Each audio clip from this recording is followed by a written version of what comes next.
Alright. Arrange it before I really jump into this. And, I think that looks about right. And luckily nobody's in here to have seen that, so that's good. But I know that anybody who might be watching the playback would have probably seen all that camera madness I just now did. Let me see if I can. I'm not totally sure. I've never been able to really figure out yet how to send the link over to the Discord. Oh, looks like two people jumped in. Just missed it. What are you talking about? You just got here, girl. Yeah, I haven't really figured out how to get the link over from here because I think that this is a link to what I'm seeing and not what you guys are seeing. And oh, you saw the camera. Oh, you missed the camera stuff. Good. It was just me fondling my camera, trying to get it all figured out. I had set up the thumbnail, and I kind of decided to try and do something. Every time I do one of these streams, I kind of am trying to improve just a little bit. And, you know, there's obviously a whole bunch of stuff I want to change. I want to change my sound quality. I want to change my overall camera because this camera's a potato. But I do have to actually save up a little bit of money so I can upgrade to that stuff. And I'm also looking to getting into a I'm thinking I've been debating between getting a new PC versus getting a new laptop. And I feel like I might go the laptop route simply because what you guys can't see is that my workstation here, I don't really like being limited to this tiny little corner space over here. So, and I mean, if I really wanted to try and move things around, I would have to get a, you know, I don't know. I would probably want to get a laptop or something like that to get that all figured out. So for right now, I'm just, you know, sticking to my little corner in my little room over here to do some painting. And I was talking about things that I was improving. One of the things I did was the last time I did a stream, I didn't realize that when I was setting up the thumbnail and stuff like that, what I was doing was I was trying to do all the primer. And I didn't really understand the concept of a waiting room in my stream yet. So it was really funny because Mike Hatcher came in and he was like waiting in my waiting room while I was doing my primer and I didn't even notice. And he made a comment about how I was multiple minutes late. And I ended up being something like 15 or 16 minutes late to my own stream. And he was waiting in there for like the first 4 or 5 minutes, like making joke comments. And I was like, oh God, I didn't even notice. I got to change this. So I kind of decided to try to set up my primer and do all my stuff before actually creating the waiting room now that I'm aware of it. So here we are. For anybody who can't quite tell what the card is for today in the thumbnail, it's a card from Time Spiral called Strength in Numbers.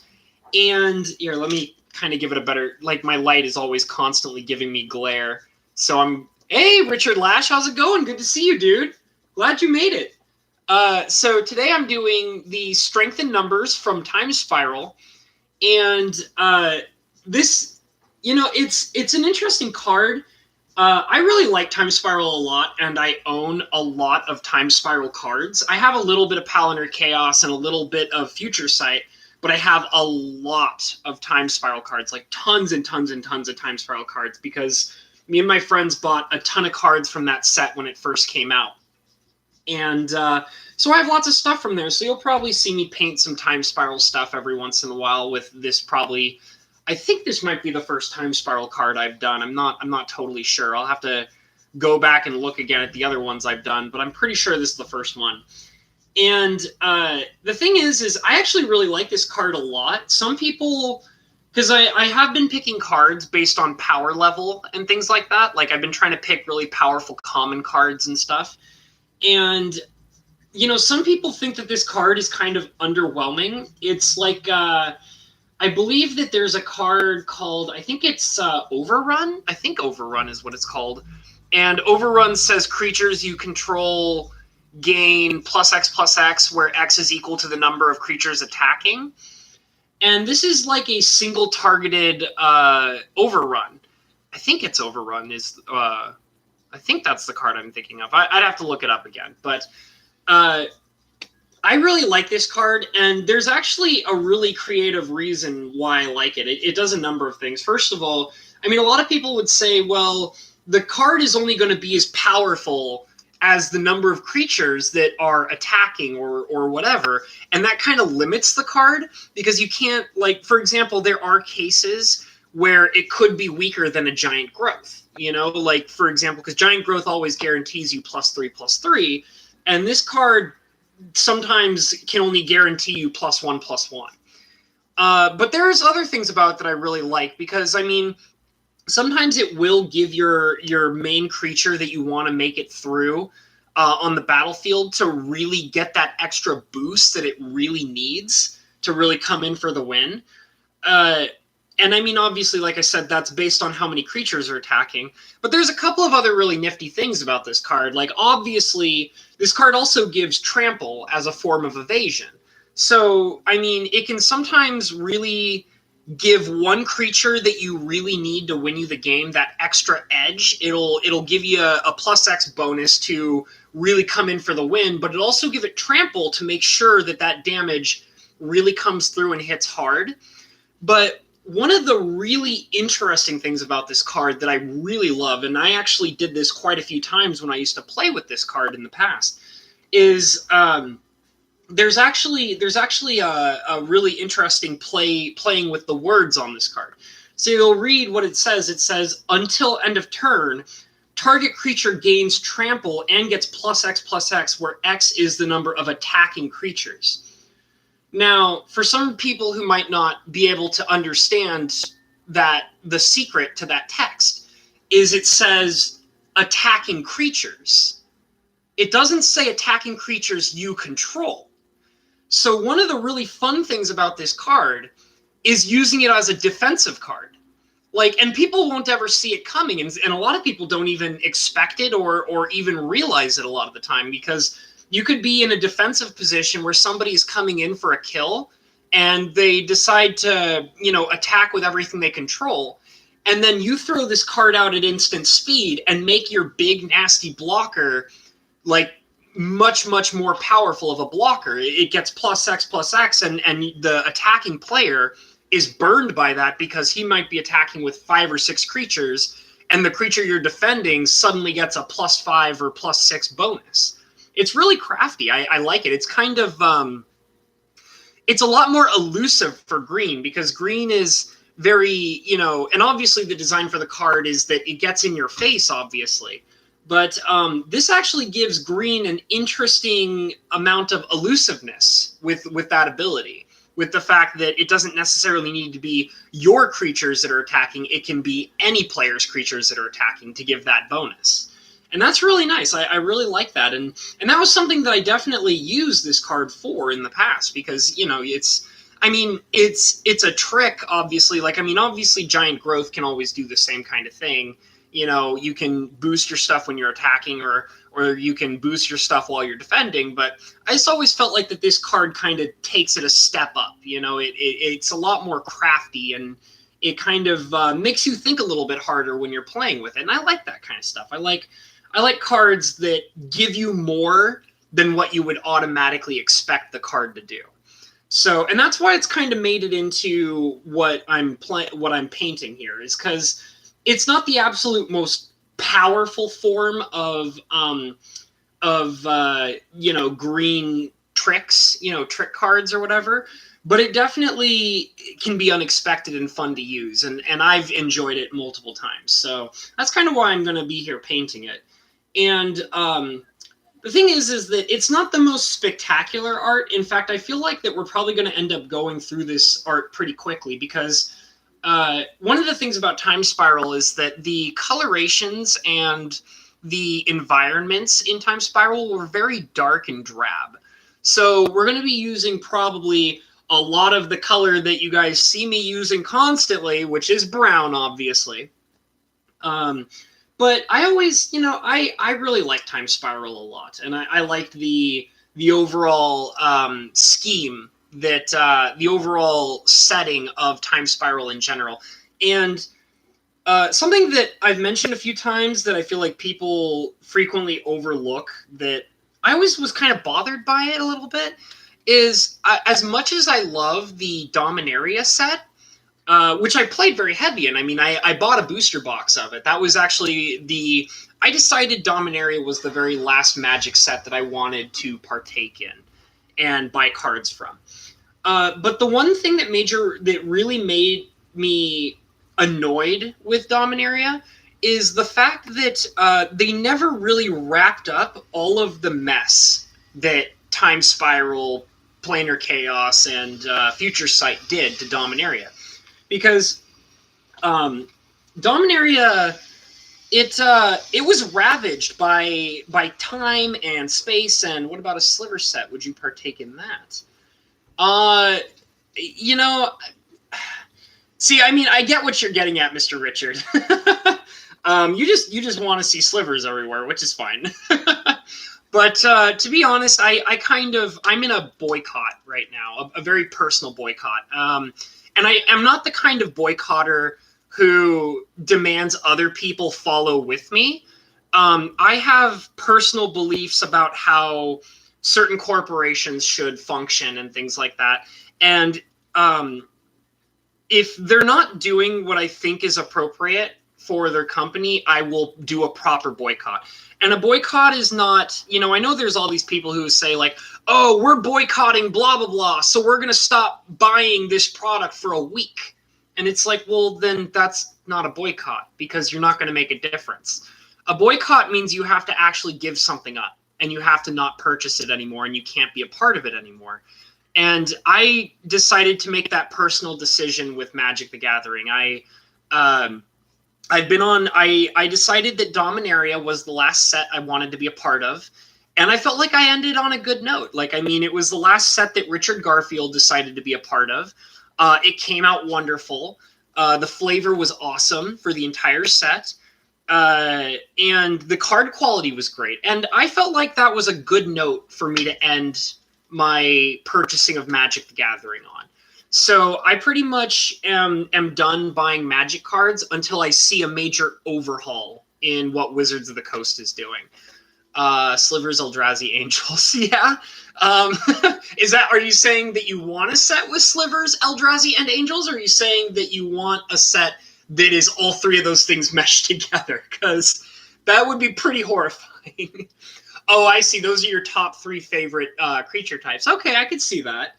I don't think I've really ever thought about what my favorite creature types are. I've always been a big fan of the Ufe from Lorwyn. I always like the Ufe tribal type because they're very interesting and they're very weird. They're like fairies that are not really fairies, and they can kind of do whatever they want. And I've always thought that was kind of cool. So Ufe was always a very fun tribal type that I very much enjoyed.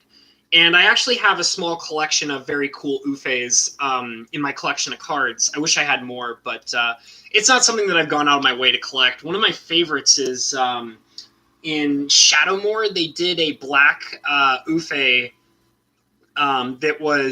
it's a 3-mana 4/3 that gets smaller, but like by putting -1/-1 counters on it every time it attacks or blocks. But then when it finally dies, it draws you cards equal to the number of -1/-1 counters on it, and it's so cool.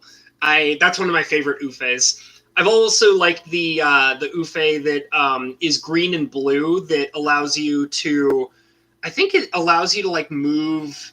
It untaps and moves counters on things, I think. I can't remember what it's called, but it's like a little boy in a frog suit. It looks really cool. I like it. I don't own any, but I wish I did. I would probably paint one of those. I might in the future buy a couple of the old versions of that card just so I can paint one. Oh, hey, Brayden, good to see you. Glad you can join. I'm doing a Time Spiral card. We're doing Strength in Numbers today. This is a fun card, and I'm pretty excited to paint it. I was just kind of going over some of the flavor stuff of the card and Time Spiral.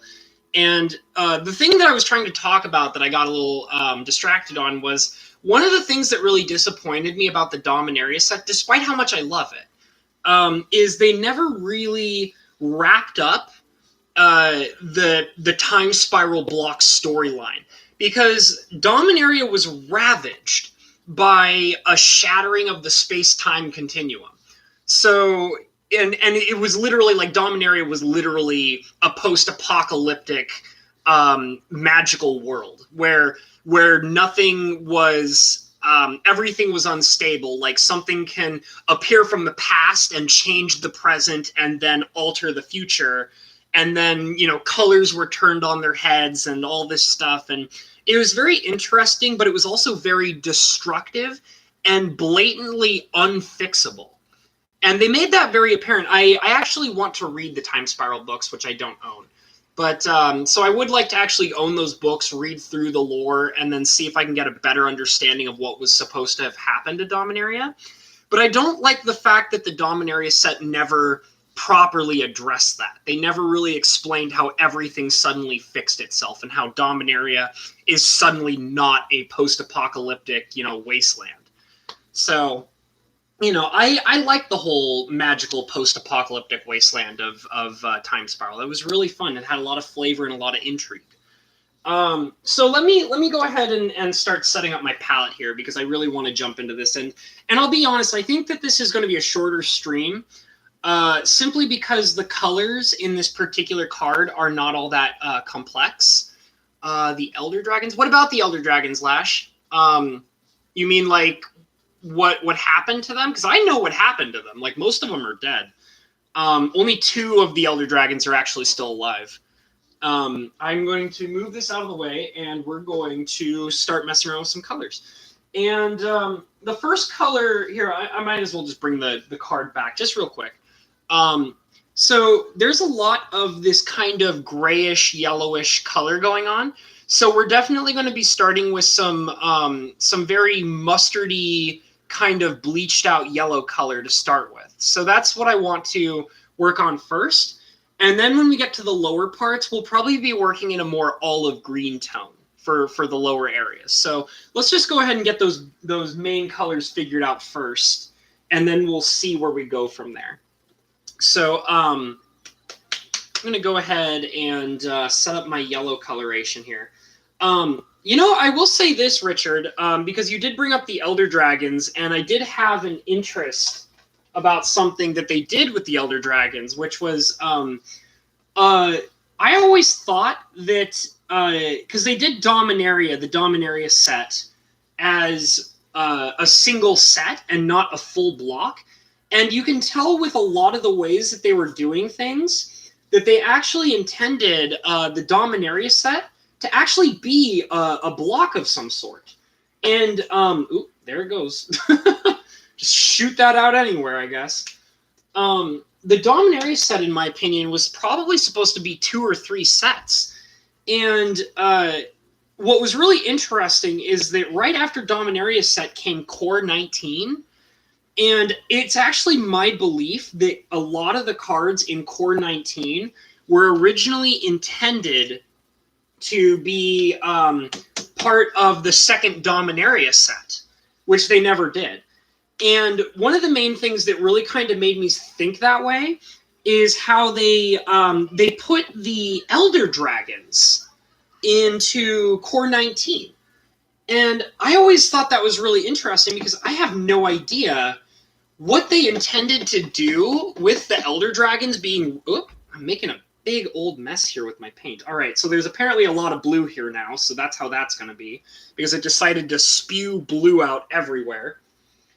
But anyways, I was actually really curious to know what the purpose of them reprinting, or not reprinting, I guess I should say, redesigning the Elder Dragons in Core 19 was for, because I'm almost positive that they must have had a plan for them in what was probably supposed to be the second Dominaria set that never happened. And it's very intriguing because, almost all of the Elder Dragons, except for 2 of them, are dead. So they would have to have some kind of interesting story or flavor explanation that would explain why all 5 of the Elder Dragons were alive again. And I really wish I could have known what their original intention for doing that was. It would have been really interesting. Like, one of the thoughts that I had was that maybe they wanted to actually kind of explain a little bit more of the messed up timelines in the Time Spiral set, in the Time Spiral block, and possibly say to, like, oh, well, you know, because the post-apocalyptic time-space, you know, breaking in Dominaria, all 5 of the Elder Dragons are okay. You know, like, they came back into Dominaria, and they reestablished their ruling over everything, and that's why they're here, and in Dominaria doing things the way they are now. And that would have been really interesting. I wouldn't have minded that, like seeing all 5 of the Elder Dragons come back and reestablish their dominance across the Palantir dimension and take control of everything. It would have been really cool. And it was also interesting to see that they also tried to keep a lot of the flavor and storylines of the original Elder Dragons. Finally got my phone to work again. Hey, man, what are you going to alter today? Hey, Cloud Brooks, good to see you. I am altering a Time Spiral Strength in Numbers. There you go. If you can kind of see that. I'm sorry that the focus is so wonky. I promise I'll get a better looking camera eventually. I'll figure it out. I'll definitely tell you a little bit about more of the card in a little bit.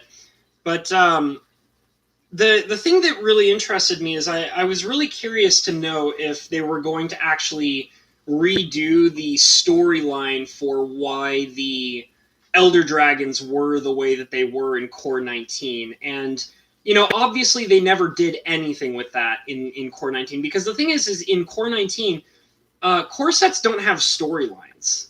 They really don't. They're just kind of like a smattering of things. And the thing is, it's really interesting about a lot of core sets. In course 2013 is it 2013? Yeah, I think it was course. It was M13, I think. I'm pretty sure it was M13, where they basically did a miniature.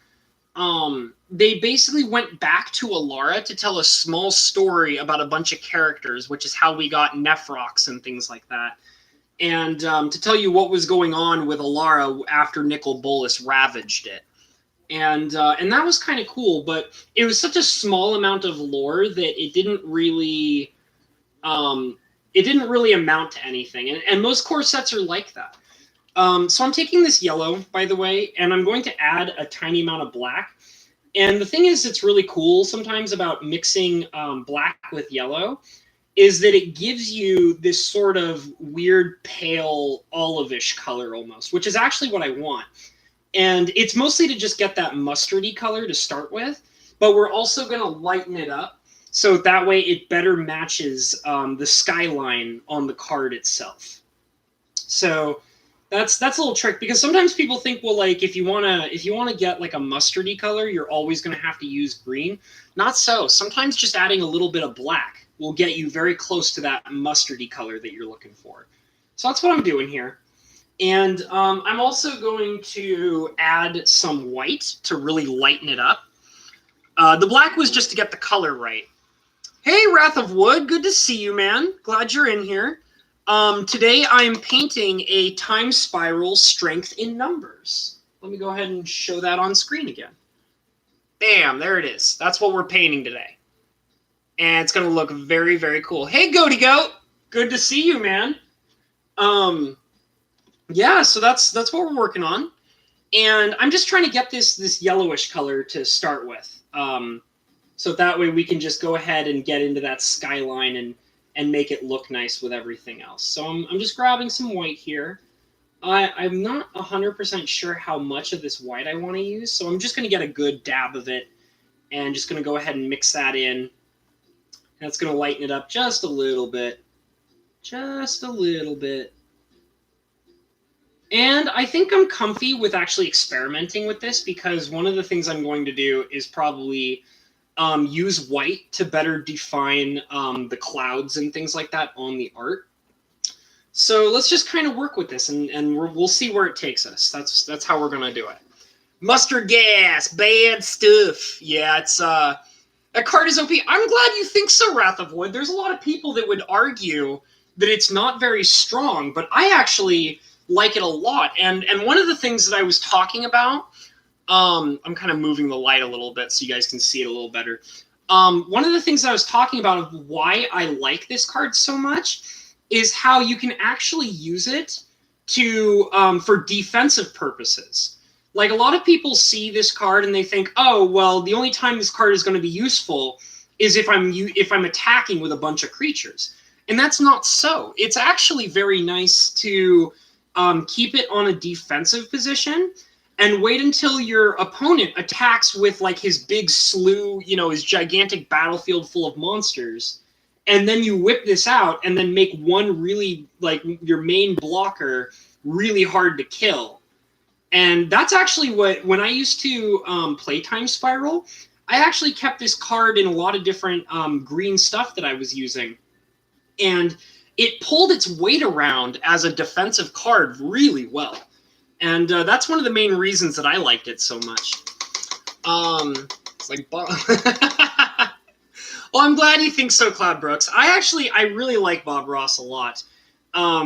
He's very hard to replicate, though.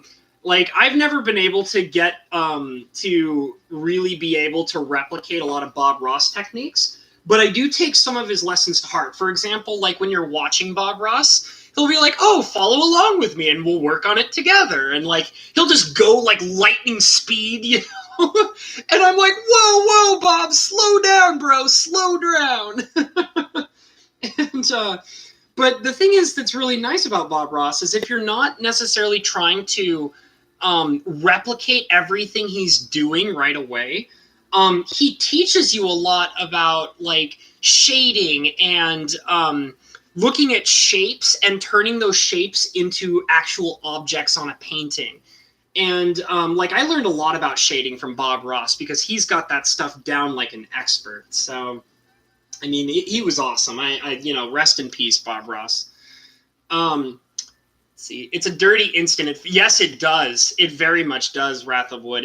This card, it's really nice because it can end a game just as easily as it can extend a game. Like, depending on at what specific purpose you're using it. Like, if you're using it to, like, swing in with your whole team, it can end the game. But if somebody else is swinging at you, you can play this and it'll delay the game like another few turns. It's really awesome. I used to love having that card with the 100 arms. Oh, yeah. Is that the guy who can block, like, everything? I think that's from Theros, isn't it? Like, he's, he can, like, block as many creatures as possible. Yeah. I just read the rest of your comment. I do remember that guy from Theros. He was nasty. And, yeah, you could just easily, like, he can block any number of creatures, and then somebody, like, swings in for the kill, and then you throw down a strength in numbers, and then suddenly everything is dead except for your giant. It's amazing. That's a pretty good strat. So the yellow I have here is way too bright, and I'm also noticing when I have it laid down against this side that there seems to be kind of a faded orange color here that is deeply contrasting the yellow that I've laid down. So I think what I'm going to do is I'm actually going to move this out of the way again. And I'm going to bring the palette back up.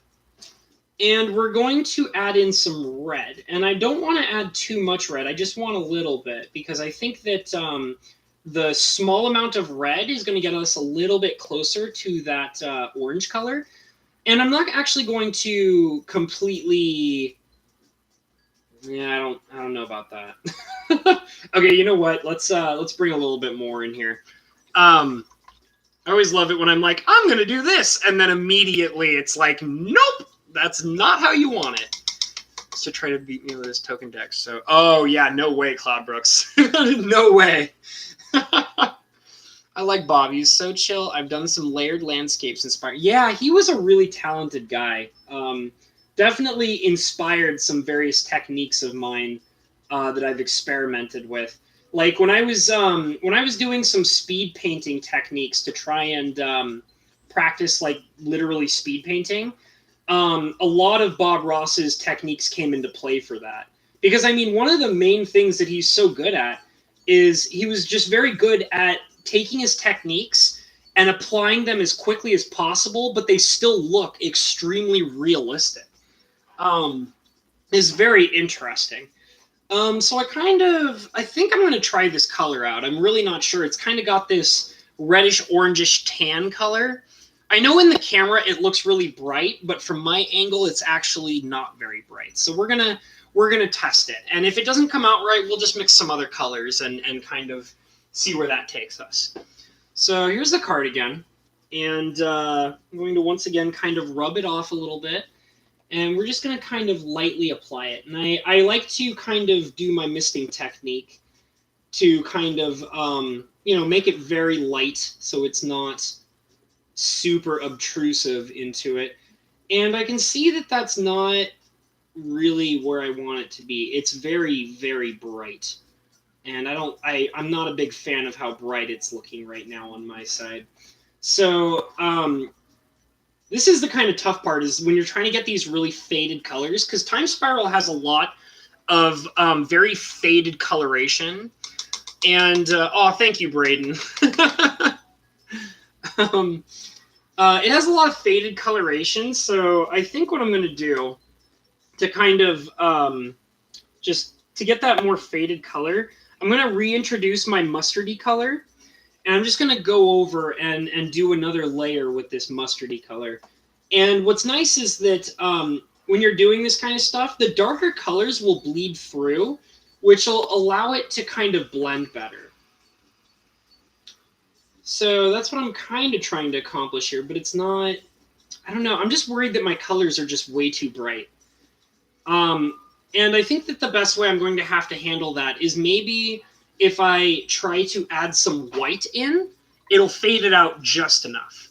Just enough. So we're going to try that right now. And I'm doing that thing where what I like to do is this is my reference point.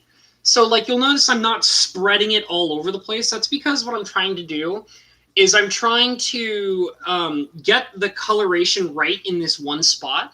And then once it looks exactly how I want it to be, I'm going to start spreading it all over the place. I've actually heard that a few times, that the artwork doesn't fit the flavor. A lot of the time, a lot of the commentary that I've heard is that it doesn't look like that there are tons and tons of like creatures in the actual artwork. But the thing is that I've learned is that when you look very closely, there's all sorts of little dudes down here at the bottom. There's like this little guy down here, and there's a little guy over here, and a little guy over here, and there's a little guy over here in the corner as well, and I think there's another teeny tiny guy right over here. And so, I mean, I can definitely kind of see how there's multiple creatures, and then you have kind of the giant growth effect for the one main one that's kind of the focus. And it is really easy to miss, and it does seem a little off sometimes. But I always thought it's relatively all right for what it is, And I mean, like I said, I can definitely understand the argument. It's not very good at properly showing. I always thought what would have been a really cool idea to really get the point across is to add more creatures onto the bottom and then show like a magical green aura emanating out from all the creatures and then surrounding, like spiraling up the main creature. And that would kind of give you the idea that there's a magical influence of all the other creatures invoking all of their power into the one main guy. So, I mean, it's a little off, but I don't think it's totally, weird. I don't think it's like completely not right. You know what I mean? But I can definitely understand the argument of why it seems a little weird. So I'm adding in some white, just like right here. And I'm doing the classic misting effect. It's kind of become my favorite way of doing this stuff. And the whole point is just to kind of really get it to blend in better. And I'm realizing that it's kind of this interesting peach color that's going on. And I might need to add a little bit of water. I think that's what I'm seeing here. I'm thinking that also maybe I might have to keep altering the actual color that I'm using, because I feel like that this is just not going to be enough. But let's kind of see if I can spread this out just a little bit, just to see if it'll play nice with the other colors in the actual, the actual painting here. And it does seem like it's functioning a bit better, but it doesn't change the fact that I still think that I probably need to change the base color. So even though it does, because like you can definitely see it's blending better, it really is. But I had to go through a whole lot of extra steps. I had to go through a whole lot of extra steps to really get to that point. So what I want to do is I want to change my actual color to actually save me those extra steps. Let's see, it should be an army buffing one thing. A lot of cards have extreme detail depending on the artist, but then again, each card is painted in a full size. That's true. That is true. I wish it was a bunch of creatures climbing on top of a giant creature. That would be actually pretty entertaining, Braden. I would actually really enjoy the flavor of like almost a Trojan horse appearance. That would be hilarious. Like they're all like doing a cheerleading pose where they're all stacking and building a pyramid of like creatures to build one giant creature. That would be so funny.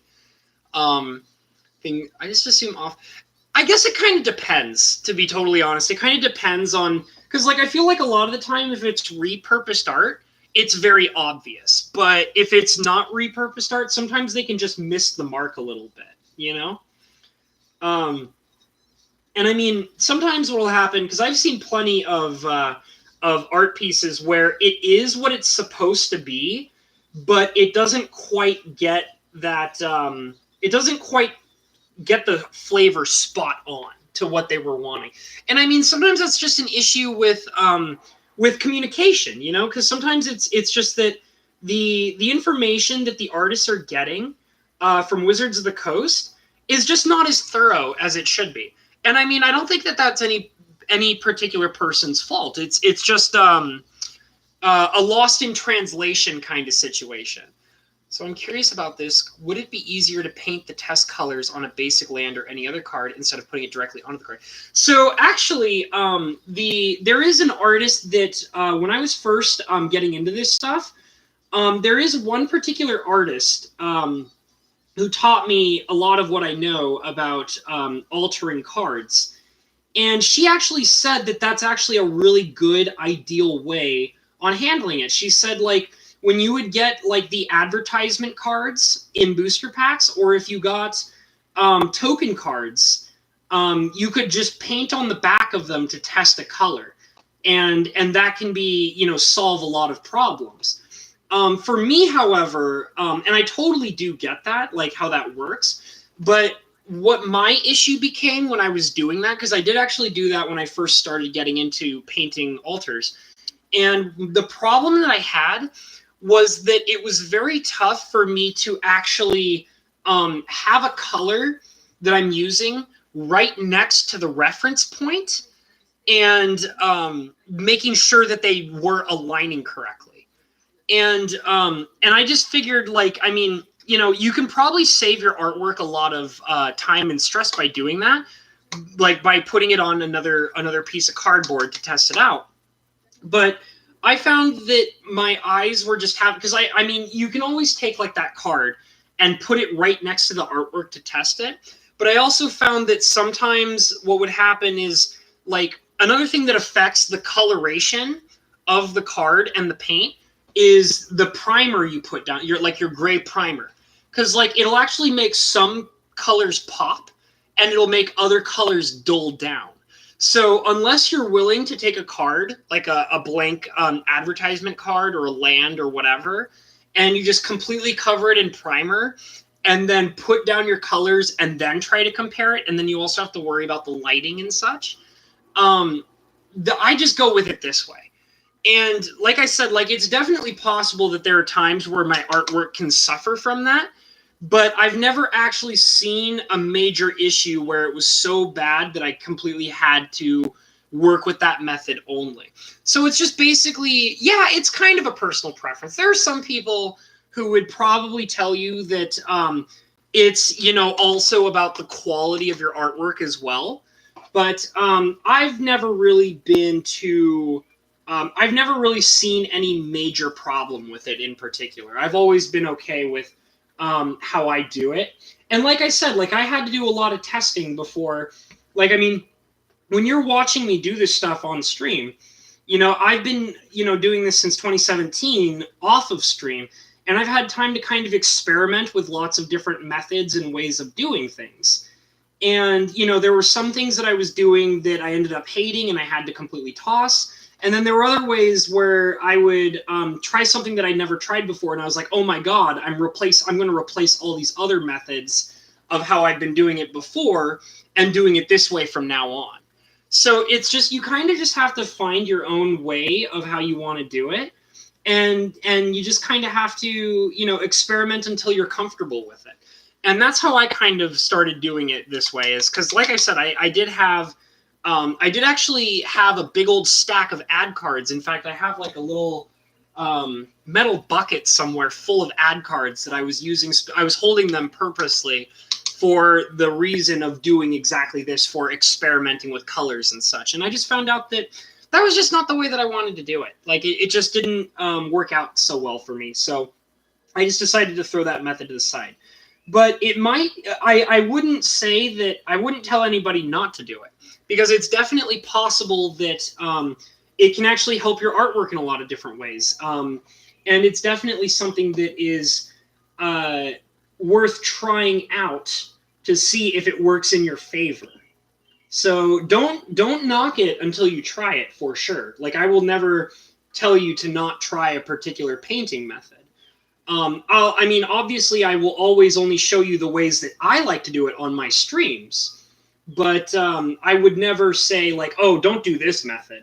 Like, try every method you think that you might have an interest in, because that's how I did it too. Like, I just kind of watch lots of different artists and listen. I would, you know, read how they were doing things, or chat with them or whatever.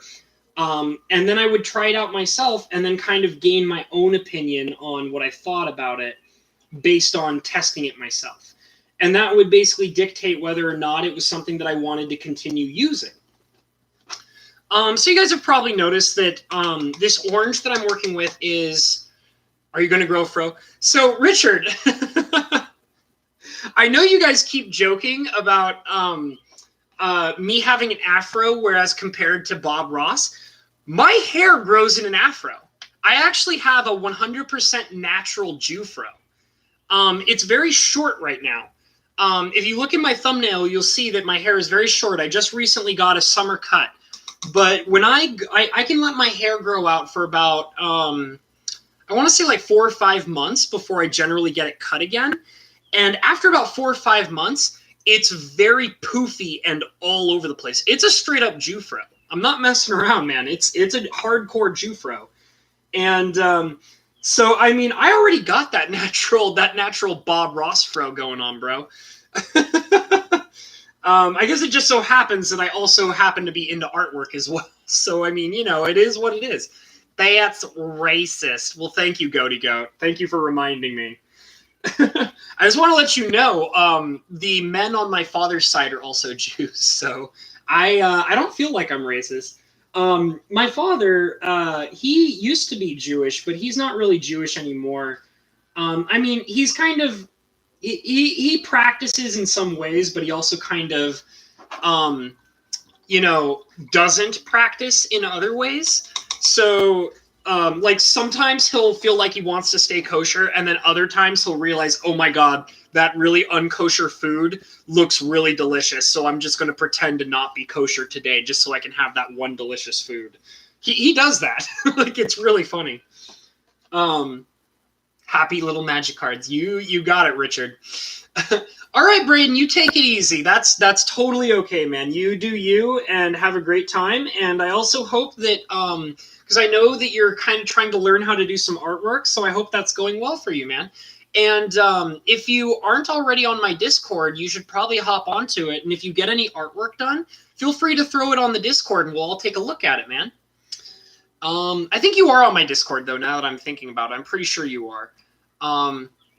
Doesn't practice equals eating bacon. Pretty much, Rolo. He actually is pretty good about bacon. He eats turkey bacon.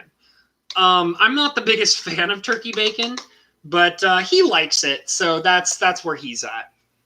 Yeah, Cloud Brooks, he's kosher when he wants to be. It's very true.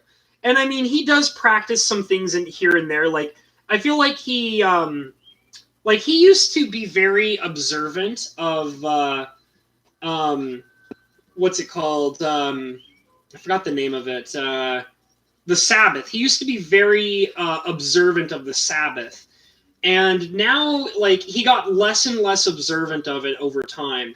And so now he just kind of sees, like, the Sabbath as, like, oh, that's just the day where I promise to not do any form of work whatsoever. So that's cool, you know? Something you'll learn about me is that I'm not a very religious person. I'll go ahead and tell you guys about that. So a little bit of history on me as a young teenager.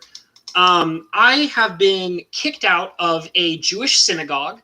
I have been kicked out of a Christian church, and I have also been kicked out of a Catholic church. And I've been kicked out of 3 different kinds of religious churches. And the main thing of why that happened to be that way is a lot of it was I would ask too many questions.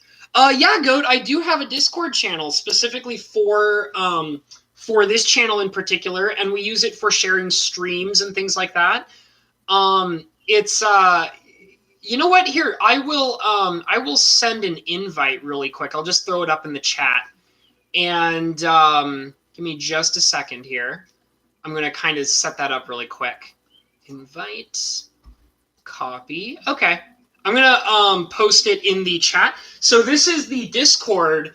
Because what happened was, you might remember a while ago, I kind of put my own name into the chat log for contacting me on Discord. And what ended up happening is I actually had a relatively large. I had like about 4 or 5 or 6 people contact me and like friend request me. And I mean, I invited the people that I recognized, but I had to kind of turn down the ones I didn't recognize. But I still wanted people to be a part of the Discord without having to necessarily contact me directly. So I built a Discord server specifically for the channel. So I'm going to go ahead and post it in here. So feel free to click that link. It should give you, for 24 hours, an invite into my current Discord channel. And that is literally the Discord for this channel. So you guys can freely talk about, Magic the Gathering in general. So even if it's not directly related to art, you can still talk about Magic. You can talk about art. You can show off your own artwork. I've already had a couple of people show off their own personal artwork of what they've been working on. So feel free, if you're interested in art and you're working on something, go ahead and show it off, and I will do my best to give you my opinion on it. Thank you, Cinder. Good to see you, man. Yeah, it's all good. I basically tried to tried to accept as many friend requests as I could based on what I recognized. But there were a couple of people that, there were like 3 or 4 people that I didn't recognize, and I had to turn down those requests. So if those 3 or 4 people still want to be a part of the chat room, and, they can join the chat room and let me know who they are or whatever. And it'll just be like, this is also where I will be posting up when my streams go live and things like that. I haven't quite figured out how to necessarily post the actual link for the live streams yet. But once I do actually get that figured out, I'll start posting the actual live streams and stuff. That's okay, Richard. You do you, man. I like having you in here. It's all good. And the thing is do any of you guys watch I really kind of hope that they're okay with me, but it should be fine. Do any of you guys watch Game Grumps or anything like that? Because I'm a major fan of Game Grumps. I watch them all the time. And Aaron Hansen in Game Grumps, he says something like, one of my favorite quotes of all time by Aaron Hansen is, I can't remember exactly what video it is he says it in, but I thought it was so genius. And it was when Aaron and Dan were talking about doing artwork. And Dan basically says, well, I've been really interested in wanting to do art, but I just suck at it. And I'm never going to do it because I suck at it. And Aaron turns to him and he's like, well, dude, I'll teach you how to do art. Like, we can work together on some stuff and have a great time. He's like, and Dan's like, nah, I'm terrible at art. I'm just not going to do it. I'm just not going to do it. And Aaron turns to him and he says, dude, do you think I just popped out of the pussy like painting Mozart? Because no, man, it took plenty of practice to get to the point of where I'm at. And I absolutely adore that line from Aaron. Like, do you think I just came out of the pussy painting Mozart? Like, but there's a lot of, like, he makes a great point that I always try to tell people, which is like, if you want to get good at art, you gotta be bad at it first, because that's where you start. You gotta practice, and you gotta, just do your own thing and get used to it and learn tricks and tips as you go along. So I mean, I adore that line by Aaron Hansen. It's probably my favorite thing he's ever said on Game Grumps. But like I remember a couple of streams ago, I showed you guys the very first ever altered art I did, which I call the Mountains of Pepto-Bismol. And it's just this absolutely ugly mountain I did. It was the very first mountain it was the very first altar I ever did in general. And it was just so damn ugly. And when I first started getting into art, I actually really hated it. Like, I would look on it with scorn, you know? Like, I was like, oh, this is awful. Like, blah, like, I hate this thing. But I still held on to it. And then after a while of like constantly improving and trying different methods and things like that, I came to adore that mountain because it over time showed me where I had started. And then comparing my other pieces to it, it showed me where I was, like, my other pieces showed me how far I had come over that period of time. Let's see here. I have no talent for... Well, Richard, that's okay, man, because the thing is, too, is that, you know, for people who say, like, oh, well, I just don't have a talent for art, and it's not something I'm going to get into, and I just say, well, you know what? If you can recognize that, and it's not that you want to do art, it's just that you can acknowledge the fact that you don't want to do art and you don't have a talent for it either, that's okay, man, because the thing is I always feel like every person has a talent at something. Everybody's talented at something. And sometimes it's that nobody's, like, those people, like, have not discovered their talent yet. But everybody is talented at one particular thing, whether they like it or not. And, you know, it's up to you and your lifestyle and such to figure out what your talent is and to capitalize on it as much as you possibly can. And that's okay. Like, it doesn't need to be art. It can be anything. Like, maybe you're really good, like, at playing video games, or maybe you're really good at your job, like really, really good at your job, or maybe you're really good at music, or, you know, there's a whole bunch of different things that you can be talented at. And it's never one particular thing or subject that dictates talent. Like, it's just, you know, what you are the best at. And when you compare yourself to other people, like, how much that stands out compared to your everyday person who otherwise would not be talented at that thing. So that's okay, man. Like, if you're not talented at art, I'm sure you're talented at something, you know? Let's see here. You get better by doing it. You can learn anything if you're motivated and driven to. Exactly, Wrath of Wood. You just have to have that passion for it. And if you have that passion for it and you practice at it, you're just going to get better and better and better. And then your talent will actually stand out. Because talent is nothing without practice, you know? Like, I mean, there are some people who can just, you know, like Salvador Dali, like, you know, he can just paint anything and he's talented. He, you know, showed talent at a very early age. But the majority of people have to practice at something before their true talent can shine through and show off to everybody what they are capable of doing. No ability to create art is the thing. Well, you know, you can't be kind of talented with art and also have no ability to create art. You have some kind of ability to create art, because if you know that you're talented at art, that means you have an ability to create it. It means that you've done something in the past that you have done, like some form of artwork that you've done in the past, where you looked at it and possibly other people looked at it and say, hey, man, that looks really amazing. So all you have to do is just, if you really believe that you are talented with art, like, you have to know that you have the ability to create it, and you just have to keep working on it until it becomes a mastery, you know? Like, that's how mastery works in general. Like, you just have to keep working at it until it is properly, you know, a thing that you can do on a regular basis. So, you know, don't, you know, a part of it too is also believing in yourself. Believe in the magic of the cards, you damn hippies. That's right. Mike Hatcher knows exactly. Oh, I'm sorry. Bruce Hatcher over here knows exactly what's going on. Don't you, Bruce? Bruce is in the house today. How's it going, Bruce? Oh my God, that cracked me up so much yesterday. That was the best. Oh, Jesus. Old Brucey boy. Bruce Hatcherling. Oh, man, too good. That was so funny. I was dying of laughter when that came up. So funny. Oh, man. Oh, you might not know me, but my name's Bruce. That's okay, man. Oh, Jesus, Mike. You crack me up.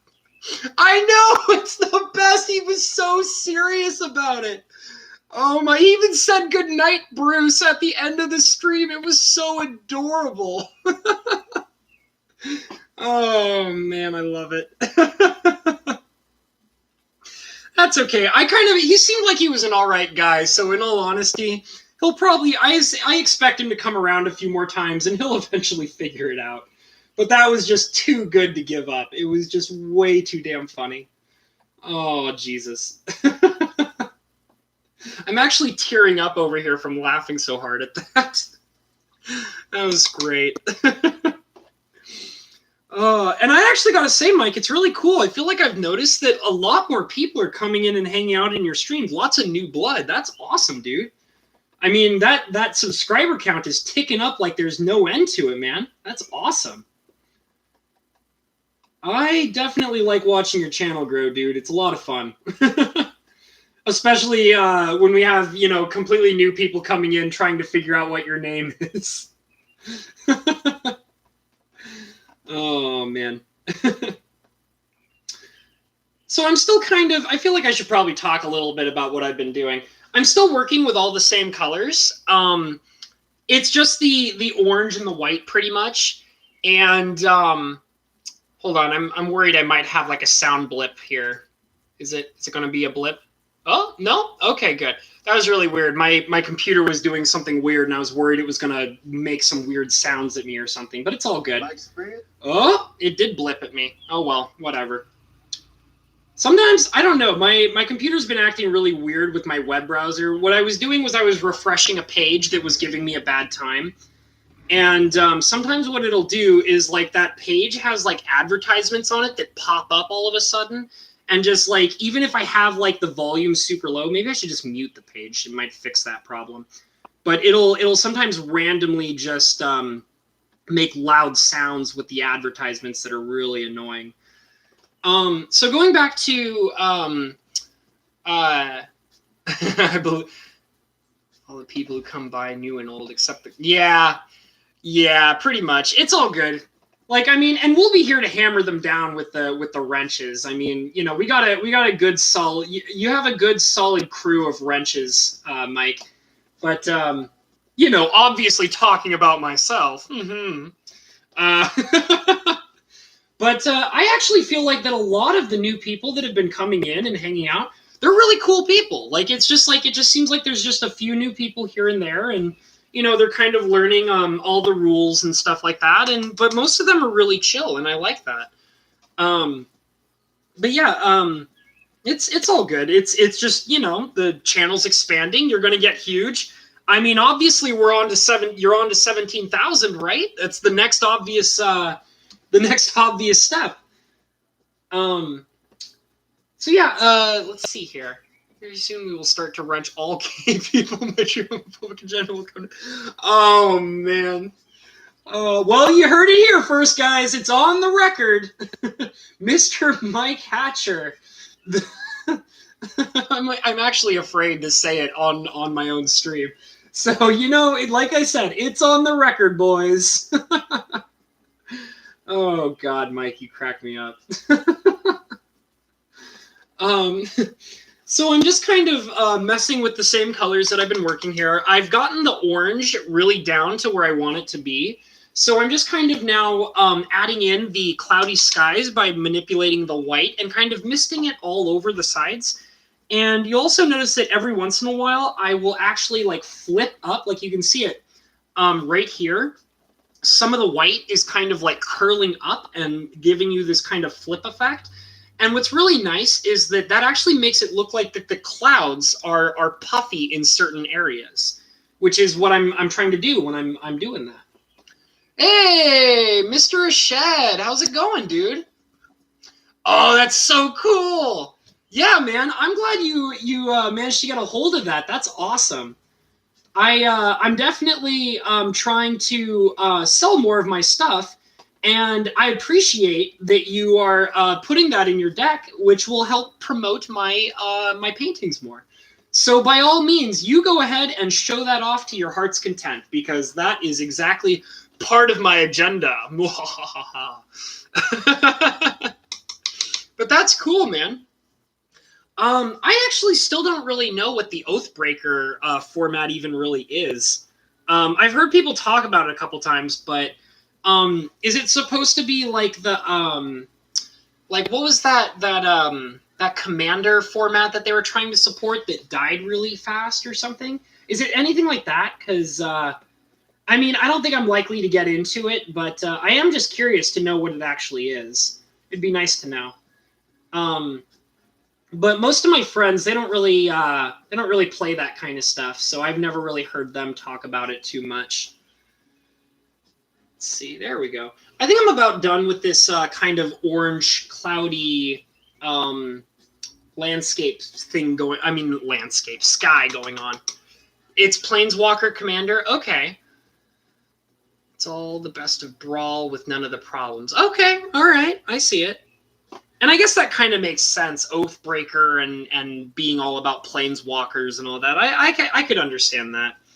I don't think it's really my kind of thing, though, because, I mean, I do have Planeswalkers in, like, my power cube, but Planeswalkers are not really my favorite card type. I've never really been that big of a fan of them. So I'm actually just about ready to, I think maybe what I'll do is, let's see here. Maybe I'll try to add just a little bit more of this orange color. And I'm running out of my orange color, so I kind of have to be careful with what I'm doing here because it's basically dead. And all I want to do is kind of try desperately to get a thin layer of it over here on the side. And I'm kind of okay with it. That's basically non-existent. Well, damn it. I think I'm just going to have to ignore it for now. And I'm going to start making my next color, which is probably going to be a more olive green color. Let me see if this color works. Because I wasn't using this color very much because I was trying to get that orange color. So basically I'm now dipping into this mustard yellow right here, which still exists. As you can see, this is the orange I was using and it's gone. I've completely used it all up. So I'm going to try this mustardy yellow color and see how it kind of meshes with the rest of this area over here. And I'm just kind of applying it, and I'm misting it into the orange as well to kind of give it that nice little transition. And it's a very deep yellow, which is weird because it doesn't look as deep of a yellow on my palette, but it seems like it's much brighter when I actually apply it to the card. It's very weird. Let's see here. Wow. Planeswalker Commander. Eternal card pool. Walkers as commanders. Plus you get a signature spell in the command zone. You can only cast with your general on the field. Huh. That's really... Is there, like, limitations to what the spell can be? Like, I assume that there's probably, like, a ban list and stuff like that, but I'd be curious about, like what kind of... Like, if it's, like, only a specific spell is allowed to be cast on a regular basis or something. It sounds kind of interesting. I mean, that sounds kind of cool. EDH format, Elder Dragon Highlander was named to Commander because of legal reasons. Yeah. I know about all... I used to play EDH before it was Commander. You know, because I've got the old school prestige of EDH. I actually played it back in the days when you were only allowed to play with actual Elder Dragon like Elder Dragons. Like I actually had a I used to run a Palladia Mors deck because Palladia Mors is my girl, the queen of the dragons. She's my dragon waifu for anybody who doesn't know. But yeah, I used to have a Nea colored Elder Dragon Highlander deck with Palladia as the queen of the deck. Hey Carly, how's it going? Popping in to say hello. Just not feeling well. Oh, I'm sorry, girl. You take care of yourself, okay? Sorry you're streaming. Definitely want to show my support. Your card is looking great. Well, thank you, Carly. I'm glad you can come in, but you take care of yourself, girl, okay? You watch out for numero uno over there, okay? Take care of yourself. I was actually watching a lot of your Trash and Treasure series this morning. I was having a good time. I kind of like was at this point where I was like flipping through YouTube and I was like, oh, there's nothing I want to watch right now, but I want to watch something. And then I was like, wait, I have this whole backlog of Trash or Treasure that I need to start watching. So I just started flipping through all your Trash and Treasures and trying to catch up on the ones that I haven't really had the time to get through yet.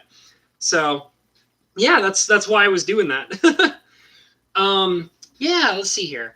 Hey, Hell for Gamers. Good to see you, man. Spell must be instant. Well, I figured it had to be like an instant or sorcery. That makes a lot of sense. But I was actually just kind of curious if like there was like a banned list or something for what the spell was allowed to be or something like that. I mean, I figure there's probably some obvious ones you can't use, but I was wondering if like maybe because it's kind of like thinking about like you know, like abusing something like what's that card called? The Isochron Scepter. Like Isochron Scepter was a big problem because it allowed you to reuse really powerful instants over and over and over again. So I was wondering if maybe there was like some type of situation close to that where like they had to like be careful about what spells you're allowed to use simply because of situations like Isochron Scepter or something like that. Watch out for the number one, Mike, if you need a reminder. Yeah, exactly. That's probably pretty close to the truth there, buddy. Oh, too funny. Okay, so I'm going to kind of mix some colors here. So I'm going to take my strength and numbers off of the table here. And I'm going to bring in my palette again. And I'm kind of, I'm not totally sure what I want to do. There's a couple things I feel like. I kind of want to make a new brown color, which I actually don't have any brown on the palette right now, other than the old dried stuff that you can... Tooth and Nail. Yeah, that would make a lot of sense. Oh, I love Tooth and Nail. I actually have an old school Mirrodin version of Tooth and Nail in my power cube. I love it. But yeah, that would make a lot of sense. No Tooth and Nail. Soul Ring is banned. Mana Crypt is banned. Mana Geyser. Okay, I could see that. Fun casual thing they discouraged. Yeah, but you know, I know that they probably... It's a casual thing. Casual only. But you know that there's going to be those jerkwads who are going to just meta the hell out of the game. Like, you know, that's no fun. Genesis Wave for like 30 by turn 6 or 7. Result is lots of squirrel tokens. All right, man. Nice. I can see that. That'd be kind of fun to mess around with. So let's get some brown set up here. And kind of brown that I want to do is I want to do like a very light brown because there's a lot of stonework in this particular card, like just like rocks and stones and things like that. So I'm going to make a very light brown to start with. I'm trying to get some serious red going on here, and it's not coming out the way that I want it to. There we go. Just kind of get that on there. Okay. And now I'm dipping the brush. Carly is going crazy with replying to me. I'm getting all sorts of notifications for all the stuff she wants me to, that I responded to her about. I was very talkative on her channel today. She was going over some really interesting games. And so I had to leave some comments telling her my intrigue in the various games she was going over. She had some really cool ones. There was one that that she was talking about, And it was really interesting because, like, normally her pace for Trash and Treasure is that she'll, like, actually do, like, actual gameplay and do a full-blown review of it, like, while playing the game and stuff like that. But what was really interesting about this one game that I was watching her talk about was that she didn't do the actual Trash or Treasure style that she does, because she loved the game so much, like it was so amazing to her, that she didn't want to spoil the gameplay. So she was like, she basically did a whole video where she was like, trust me guys, this game is absolutely amazing. It has like my top rating, and it's so amazing that I don't want to show it off because I want you guys to just go out and play it. So, and I thought it was really interesting to watch her talk about it that way, because it made me actually kind of interested in trying the game out myself. Now, I'm not really much of a video game player. I play lots of older games, like I mean, I still like I have a Nintendo 3DS, and the Nintendo 3DS has a lot of games on it that I really enjoy. So most of the gaming I do is on that. And so, you know, it's kind of tough for me to want to actually go out and like buy new video games. And I mean, you know, sometimes indie games are kind of interesting. I do have a Steam account, and so I do kind of try to look around on Steam and find something interesting every once in a while. But generally, I feel like that I don't have as deep of an interest for video games.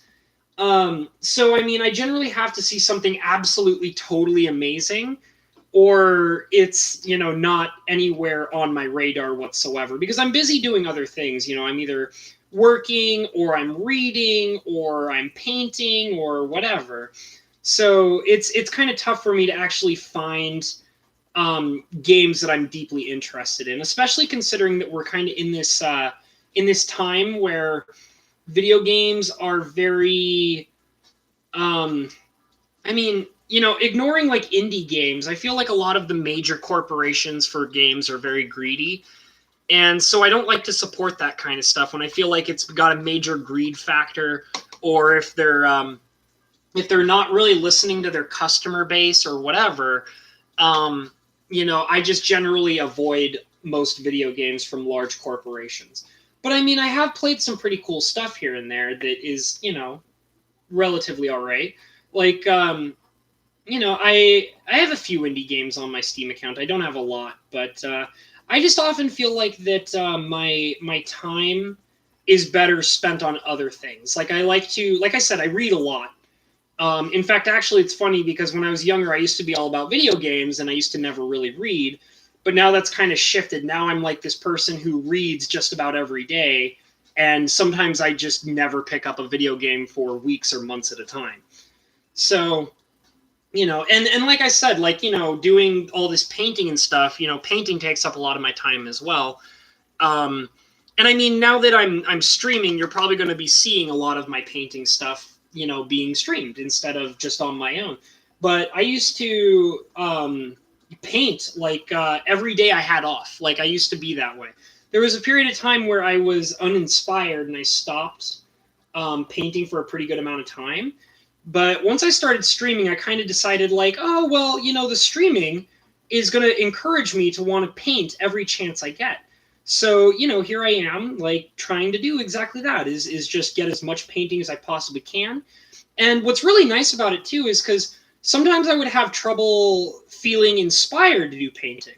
But what's really nice is that even if I'm not specifically inspired about what particular card or piece I'm working on for painting, now that I have like the streaming as an outlet, it kind of basically makes me want to paint anyways, because now I'm saying like, oh, well, if I'm not inspired to paint simply by painting, now I'm inspired to paint because I get to do it to, you know, show people how to paint and entertain a bunch of people. And that kind of makes it more interesting to me as well. It gives me another excuse to keep painting and keep working on it and things like that. So yeah, I kind of dropped out after the Xbone Always Online debacle. Day one DLC, full price for unfinished games. Yeah, that's the worst. I really don't like the fact that they kind of make these deadlines for themselves and then think they can get away with releasing unfinished games that you pay at full price. And then they're like, yeah, we gave you this game that's not finished and you paid full price. And maybe like a few months later to a year later, we'll actually finish the game with an update. And it's like, no, like I'm paying for a full price product. Give me the whole thing. Like I'm tired of this. Like stop it, you know? It's stupid. Okay, so I have this this very light brown going on here. It's kind of a light muddy brown color. And I'm going to be using that to kind of try and make the stone effect that I want on this card. So let me bring the painting back over, and I'll get the palette out of the way. And we'll just kind of work on this a little bit, see how it comes out. And I definitely have high hopes for it, because it looks like a pretty decent color. So I'm going to start on this side, because this side has the most apparent brown coloration to it. So I'm just going to kind of apply it pretty thin. And it's definitely, for the darker shades, it's definitely the right color that I want. But I can also tell that I'm probably going to have to add some white to lighten up some of the lighter areas of it, because it does get a little lighter in various areas, which is like that sun-baked rock effect. So we'll get to that in just a few minutes. But I think what I want to do is I'm going to use this brown all along this area just to have it down as a base color. And that way we can work over it and I won't have to worry about if my color dries up or something like that. So I'm just going to keep applying it, and I'm also going up just a little bit.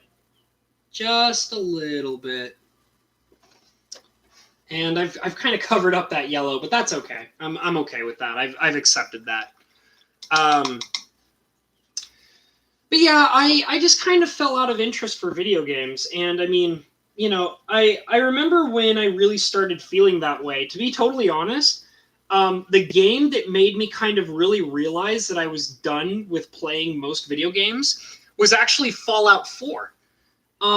Fallout 4 was a major disappointment for me, like a real serious major disappointment for me, because I was a major fan of the Fallout franchise, and I have to admit I didn't play any of the Fallout games before Fallout 3. Fallout 3 was the very first Fallout game I ever played. But I mean, that's like, I loved that game. And I also, and then when, after Fallout 3, I played Fallout New Vegas, which I absolutely adored. I still consider Fallout New Vegas to be the best Fallout game I've ever played in my entire life. Like, I feel like no Fallout game holds a candle to Fallout New Vegas. But Fallout 4 was just this major disappointment. Like, it bored me. It was so boring to me. And I remember playing, like, the furthest I got into Fallout 4 was, I think I got about 2 hours into that game. And then I was just like, you know, I'm not really having fun. I'm just going to turn this off. And then I basically never came back to it. And I remember even one time, like, because my sister actually really loved Fallout 4. She loved that game. And so she would talk to me about it all the time. And her talking about Fallout 4 all the time was like, well, you know what? Maybe I was being kind of mean. Maybe I should, like, try and give Fallout 4 another chance. So I started a new game, and I think I played maybe like 2 to 3 hours of it again. And I'm like, I can't do it. It's so boring. I'm not having fun. This is not fun for me. Like, I'm not having a good time. And, like, people just keep wanting to talk about, like, all the features that the game has and all this stuff and all this cool stuff. But I always say to myself, I'm like, well, you know, you guys can say all this stuff about it, but I'm not having fun playing this game. Like, I get it, but, like, there's no fun factor in it for me. It's just not. Like, I don't know what it is about the game. Like, I never felt like there was any one specific thing that made that game particularly unfun for me. But I just remember, like, traveling through, like, the vault in the very beginning of that game. And I was like, I remember going through that vault and going through all that stuff. And I'm like, I'm so bored. Like, And then, like, I get out of the vault and I'm, like, exploring the wasteland, and I just feel even more bored. Like, the story is boring, the main character is boring, like, they're trying to introduce to me all this stuff, like how to use power armor and how to build things and all this stuff, and I'm just like, I'm so bored. This is so boring, like, you know? And I mean, when I went back, I even went back and played more Fallout New Vegas afterwards. Never felt that way. Not even once. Not even once when I was playing Fallout New Vegas did I ever feel bored at all. And like I said, I don't even really know what it is, like what it is that made me feel that way. But I was just like so bored with it.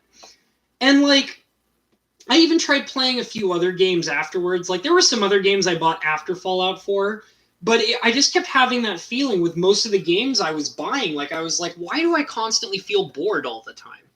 Like, I don't feel like I'm having fun. But then I would go back and I would play older games. Like, I would play older games on my Nintendo 3DS.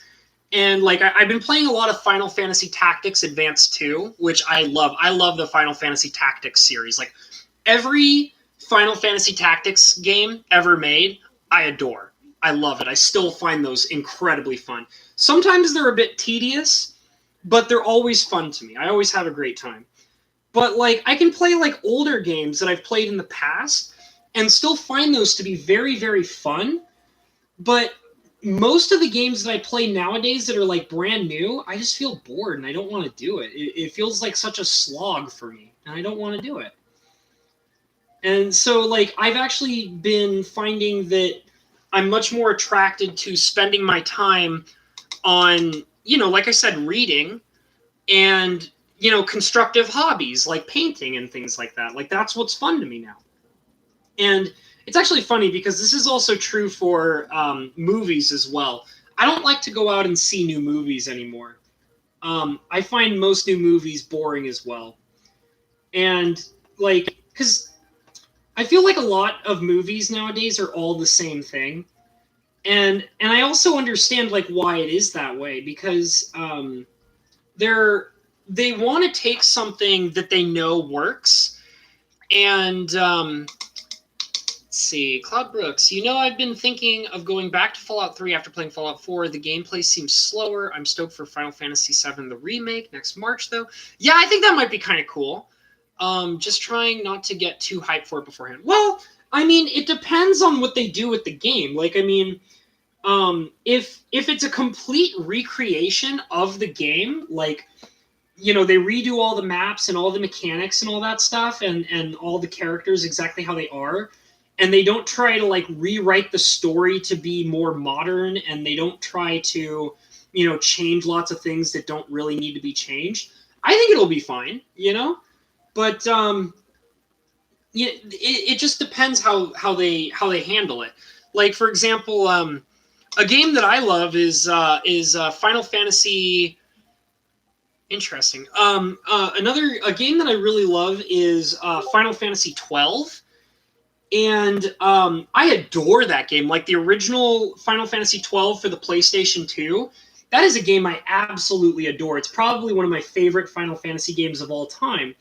But they made a remake of it called, I think it was called, like, Final Fantasy 12 The Zodiac or something like that. And I've never played it, but I've actually heard lots of people say that it's terrible. And I remember asking about, like, why it was terrible. And they basically told me that they took a lot of the core mechanics of Final Fantasy 12, which was based on, like, having your characters be, Zodiac Age. There you go. Disgaea 1 and 2, but I never got to play Tactics. Oh, Final Fantasy Tactics is so fun. Like, all of them. All of them are so fun. You can do Final Fantasy Tactics for the PlayStation 1. You could do Final Fantasy Tactics Advance for the Game Boy Advance. You can do Final Fantasy 12, which is technically a tactics-based game. It's part of the Ivalice Alliance, which is in the same timeline with a lot of the same mechanics and things like that. And also Final Fantasy Tactics Advance 2. And what's actually really interesting is all those games I named off are all one continuous storyline. So, like, the storyline starts in the first Final Fantasy Tactics, and then they go into Tactics Advanced, And then the story continues from Tactics Advanced into into Final Fantasy 12. And then the Final Fantasy 12 storyline continues in Advanced Tactics 2. And it's so good. Like, the games are great and the stories are great and it's a lot of fun. I love them. You should definitely try them out. It was pretty good to feel the original. Okay, I remember playing the old Spyro games back when I was a kid for like the first PlayStation, and they're all right. I also remember playing a Spyro game on the Game Boy Advance that I thought was all right. It had some weird things about it that I didn't necessarily absolutely love, but it was a pretty good game. Let's see. If they expand on the story, that'd be awesome. Simply put, they need to include the cross-dressing scene. Oh yeah, I know what you're talking. You're talking about Final Fantasy 12. I mean, not 12. 7. Sorry. Yeah, that was a pretty impressive scene. I don't know. That you kind of have to wonder if they would be brave enough to still do that anymore.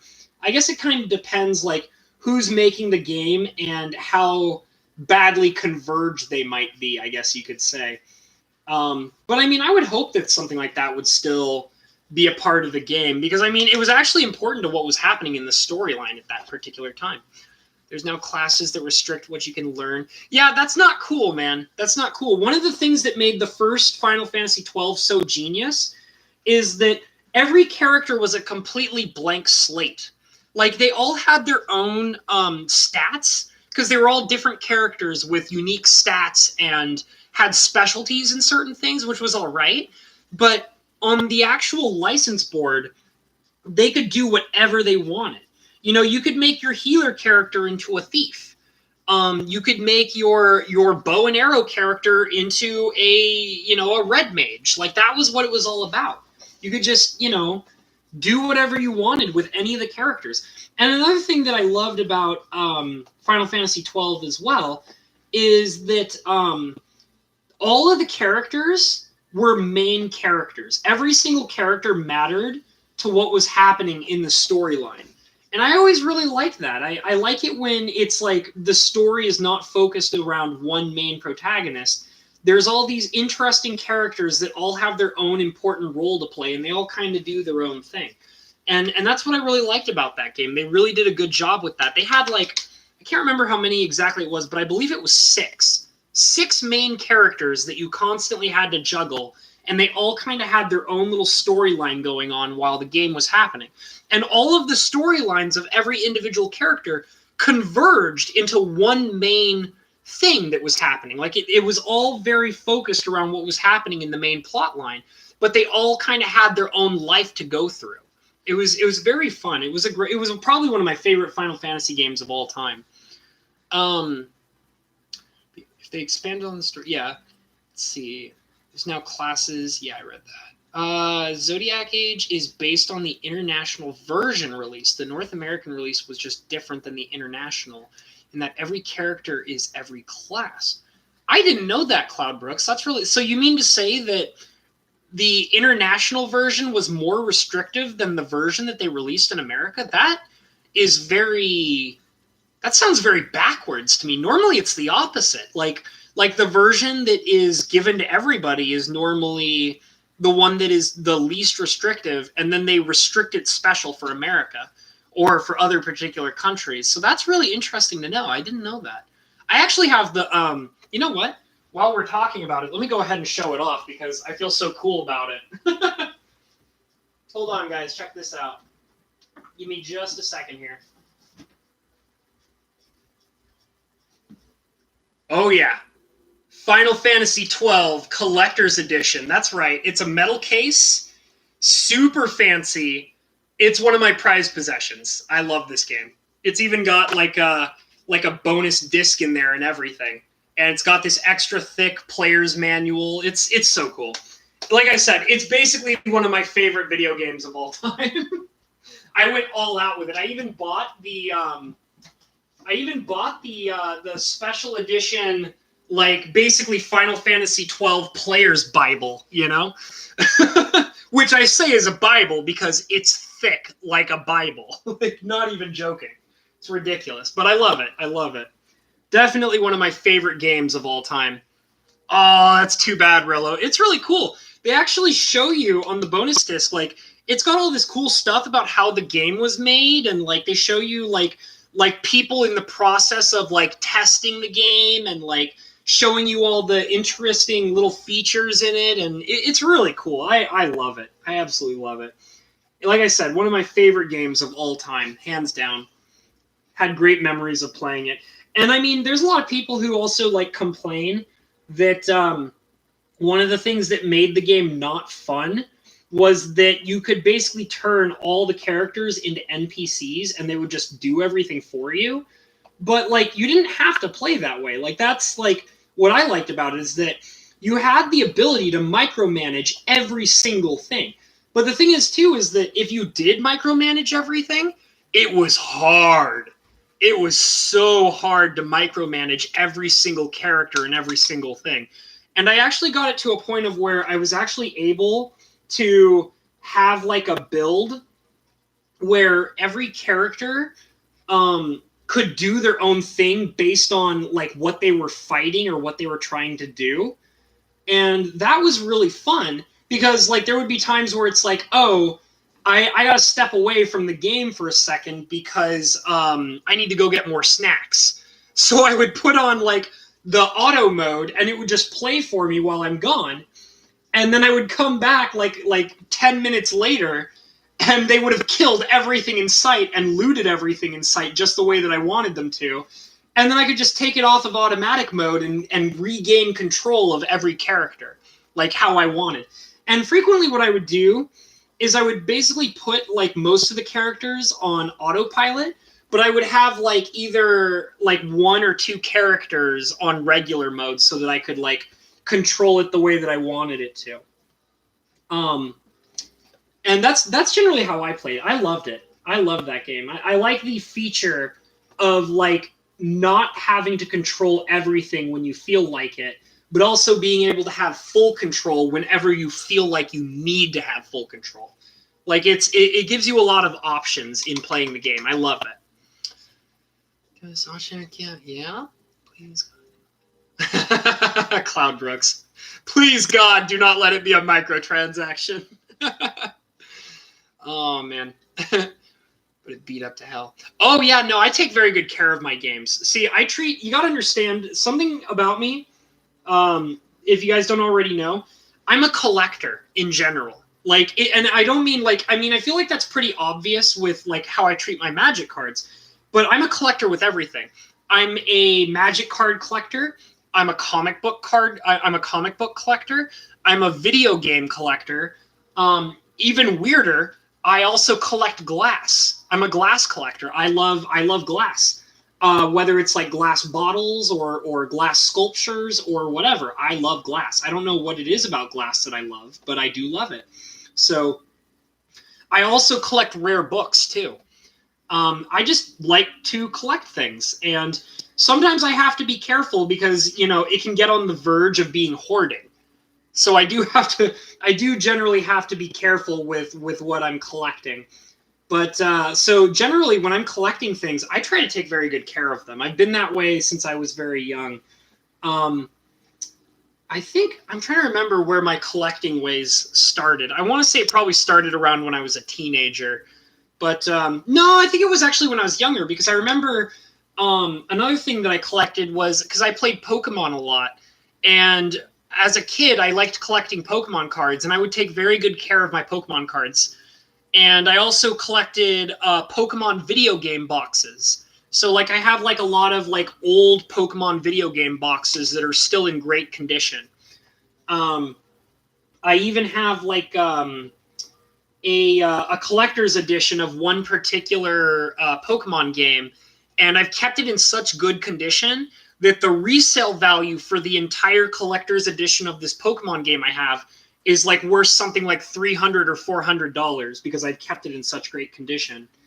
But yeah, I'm not afraid to admit I like Pokemon. I mean, I don't really do it anymore, but I definitely was a major Pokemon fan at a younger age. And there's still things about it that I like, but I've definitely kind of gotten over the whole Pokemon craze. I don't really buy Pokemon games anymore. I don't buy Pokemon merchandise anymore. It's just not my thing. It used to be, but that's not how it is anymore. But I do like the things that I still own, and I do try to take very good care of them. So I have a lot of really interesting things like that all around my apartment, of just things that I've collected. And like I said, also that I've been lucky to have taken such good care of even just my Magic cards. Because I mean, I kind of started the interest in collecting at a very young age, and so I have some pretty decently valuable Magic cards that I've been keeping in good condition. Some of them not so much, like because of playing them so often. But like for example, I have a very like good quality Sliver Queen. I've talked about it a few times. But I used to play with it, but I also, besides the fact that I used to play with it, I also used to try and take very good care of it. And it has some light play damage to it, but it's fine. I don't care. I don't ever plan to actually resell it because my Sliver Queen has more sentimentality to me than physical monetary value to me. So it's not something I plan on ever letting go of.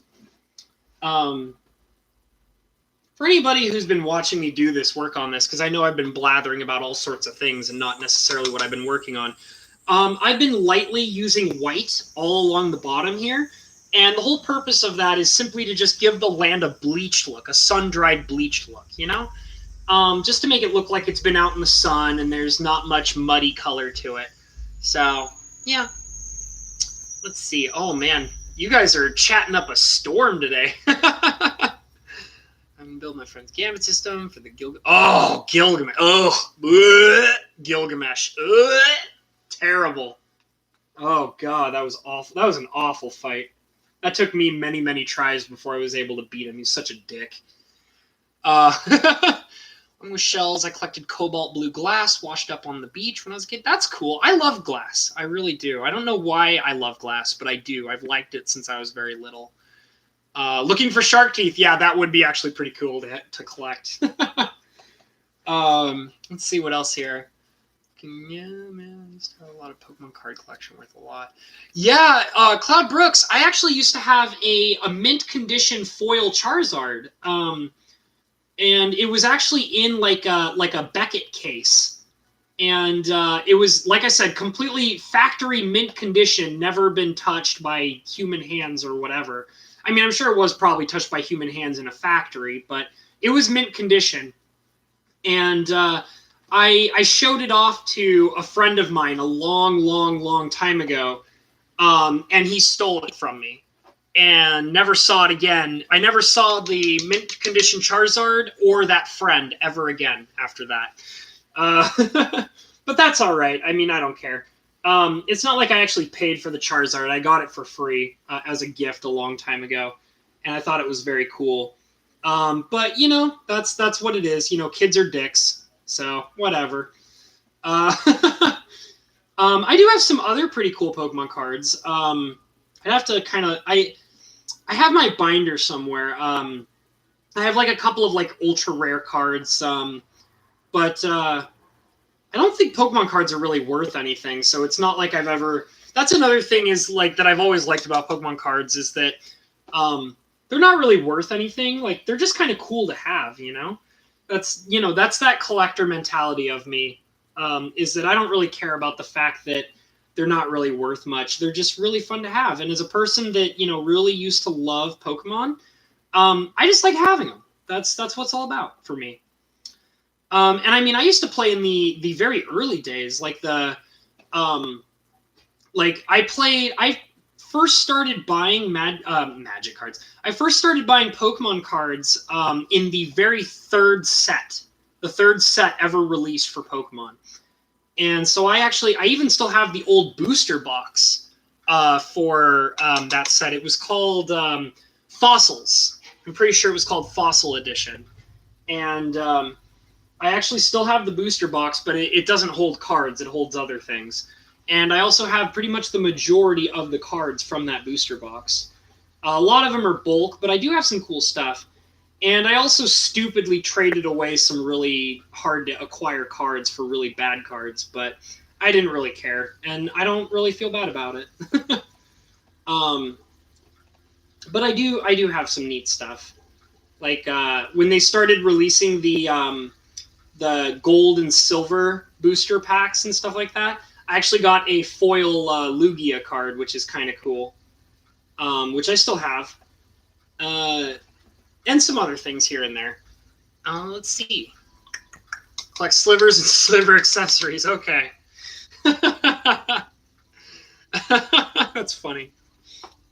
Yeah, we know, Richard. We know. Too good. Oh, jeez. I was actually curious, Richard, because you were asking me a while ago about possibly doing a commission for you. Do you still want to negotiate that, or are you kind of off the table about it for a while? Because that's fine too, if you want to kind of rethink that or something. But if you are actually interested in asking me for a commission, I would love to do one for you, dude. Um, I'm not sure. I would practically assume that maybe you were going to ask me for a sliver cool. And I was actually thinking about trying to do some sketches of something like that. I don't exactly know what I would do for that, but I thought it would be funny to just do a couple of sketches and then post them on the Discord and see what you thought. But if that's not what it was that you were interested in, you can let me know if there's something else you were interested in. Because another thing too is I actually have some time spiral slivers in my collection. So I mean, if you wanted like a time spiral sliver that I have in my collection, like altered, like kind of like how I'm doing these cards, I could do something like that as well. So you just let me know. And like I said, there's no pressure or anything. If you think you want to do something else, or you're not very interested in it, or you need time to think about it, or whatever, you just let me know, dude. It's all good. So yeah. But I was thinking it would be kind of funny to actually do a pencil sketch of something like a sliver cool or something. I have no idea how I do that. I'd probably do something like I'd probably have to do look at the full art for Emrakul, and then I would have to do like I noticed that the art for the new Sliver Legion is pretty interesting and it's very monstrous looking. Yeah, Sliver cool.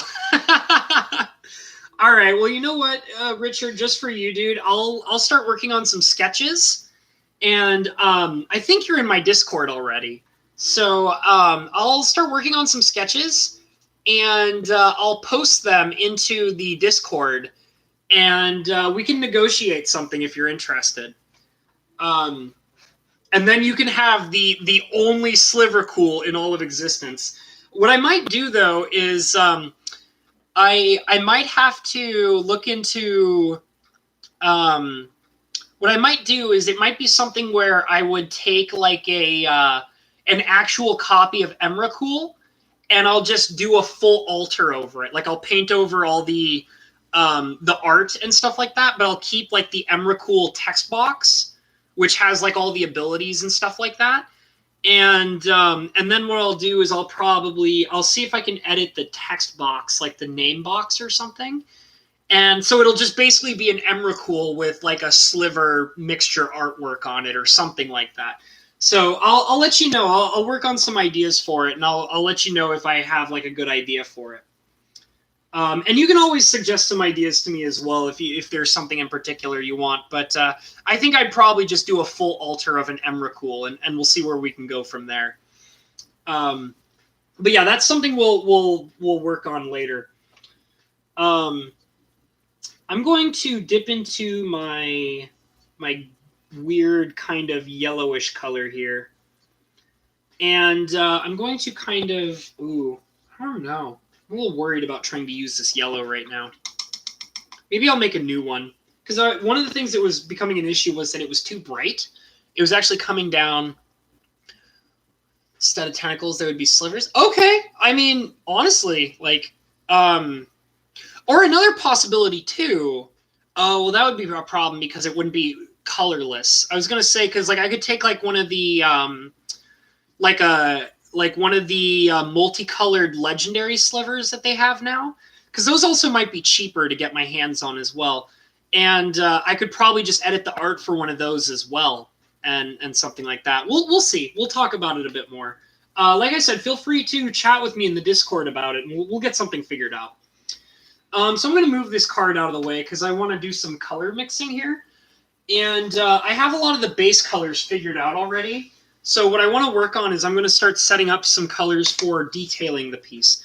And one of the things I really want to work on is I want to kind of make a yellow that's kind of darker. It'll be similar to this yellow, but I do actually want it to be a little bit darker because I noticed that when I was working on this yellow earlier and putting it on the card, it was actually surprisingly bright.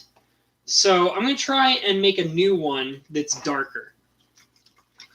So I got some yellow there, and I'm going to probably dip into the black and just if this black would open up for me, thank you.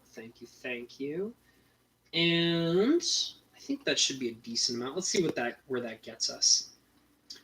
And it's a little dark, but I think that that's actually going to work out well if it's darker. I'm not totally sure. That might be too dark. Well, let me kind of mix it first. I was kind of looking at the card again just to get a better perspective on it. But I think I'm going to try and see if I can make this particular one work. Excuse me. That actually just reminded me. I'm going to grab some. I have a LaCroix off here in the side. I forgot about it. I do love LaCroix, but the only problem is that it goes flat very quick. So I'm drinking a flat LaCroix. Okay, so I'm going to test this color out. We're going to see how it works out. I'm going to try a couple of different things. I actually want to focus with this color on this side because I think that would be easier to manipulate it. So let's go ahead and try it out, see what we get. And I'm just going to kind of very lightly add it in on this side.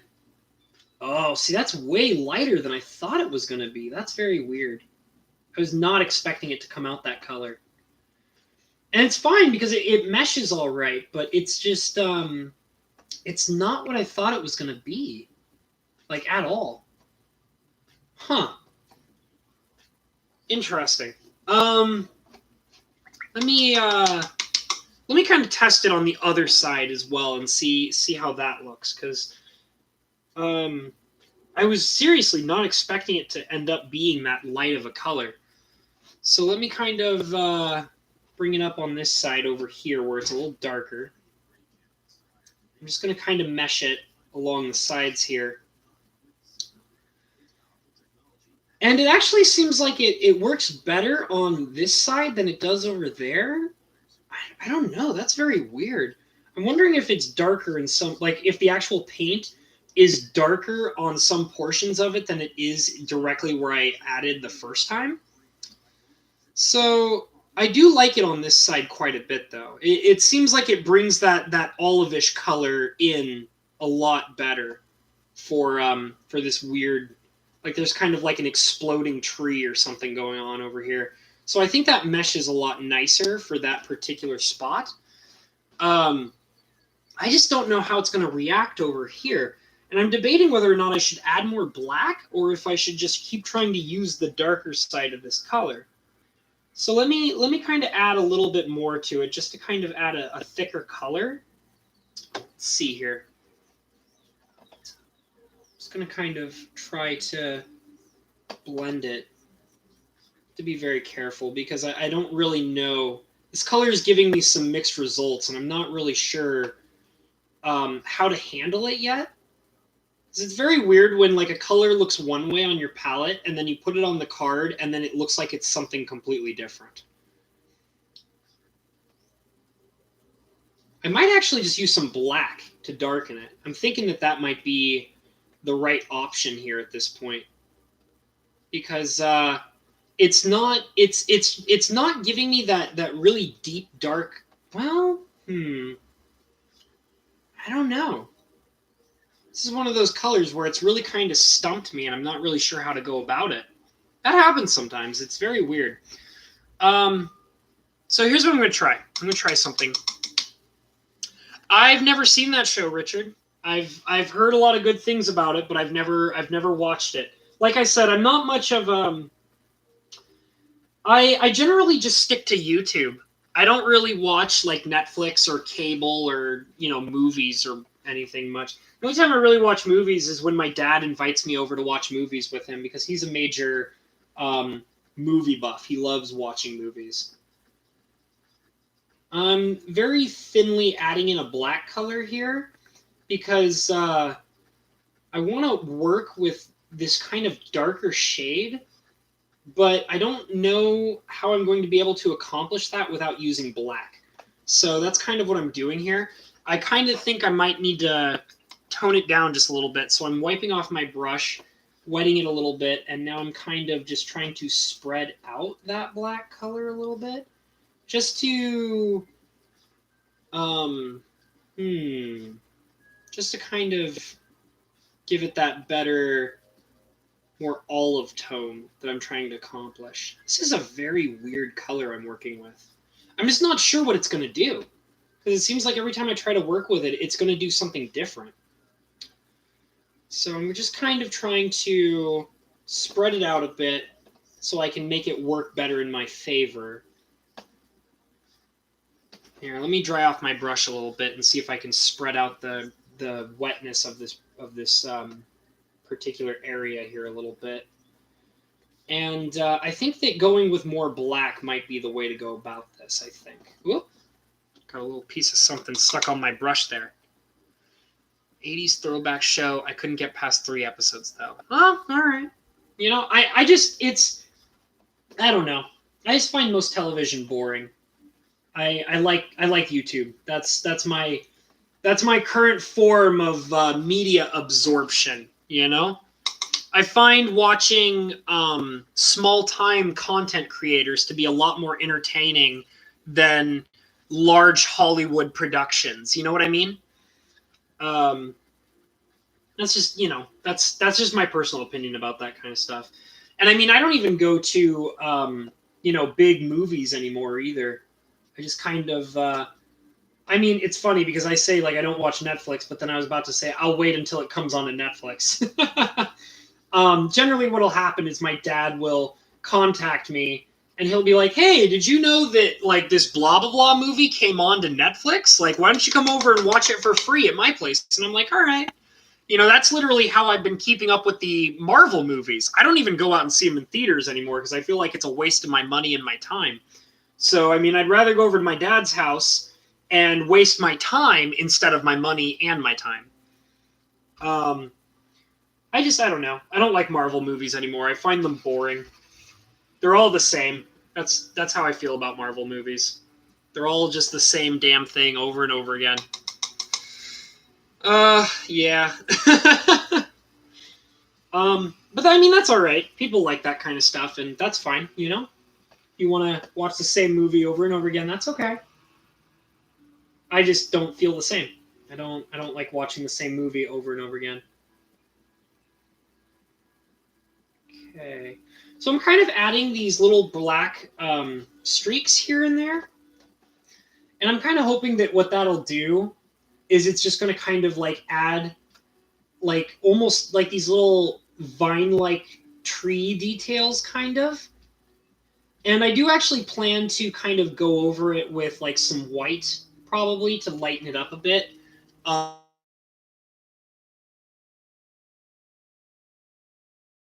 To also draw I'm just kind of, you know, adding in these little black streaks here and there. Nothing amazing.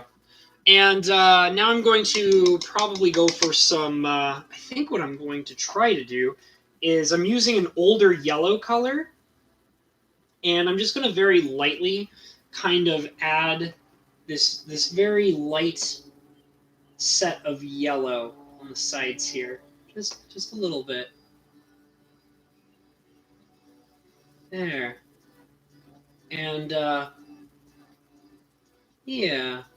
That's going to kind of make it, like, make the centerpiece, just like the center artwork seem more connected to the borders and things like that. And I will be going over them with white as well, because there's kind of this interesting yellowish white drab color going on.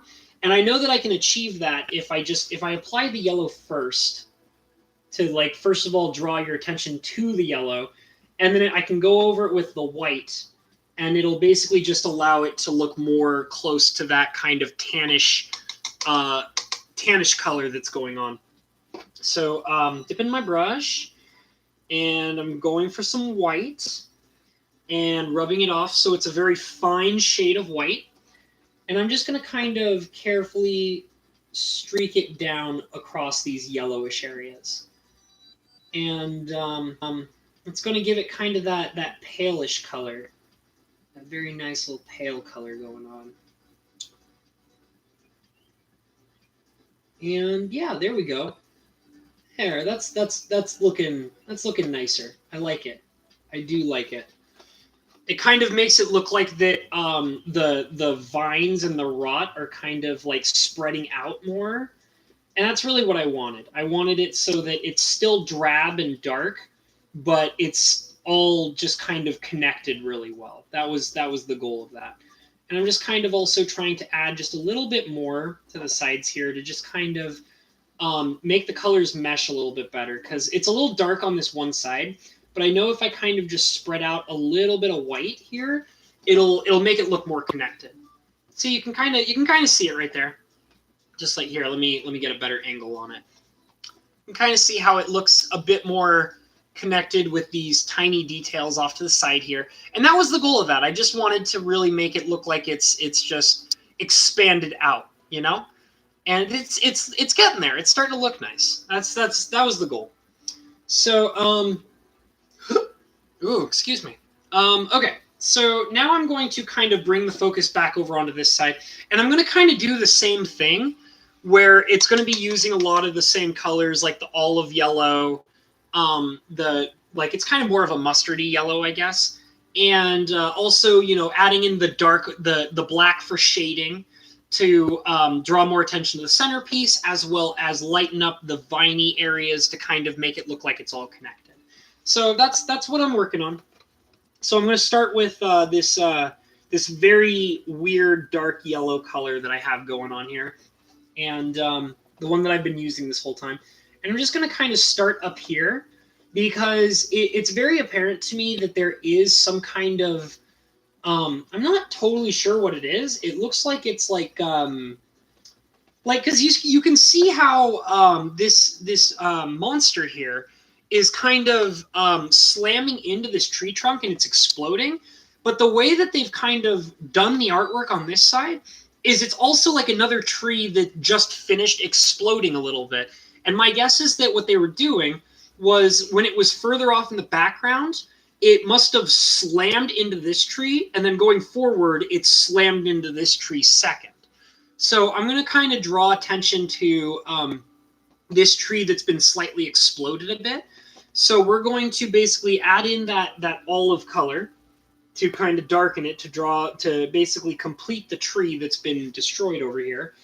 And then we're going to add in probably some black as well as some white to basically do the same effect that we did over here. And I might also add in some exploding shards of the tree flying off, so that way it, you know, looks like it was just hit as well, like the other tree. So that's kind of what I'm doing. I'm just kind of trying to bring that in, and I got it kind of angled here, like so. And I'm just kind of spreading it out so that it meshes in with the art better. Okay, and now what I'm going to do is I'm going to add in my black color, just for shading.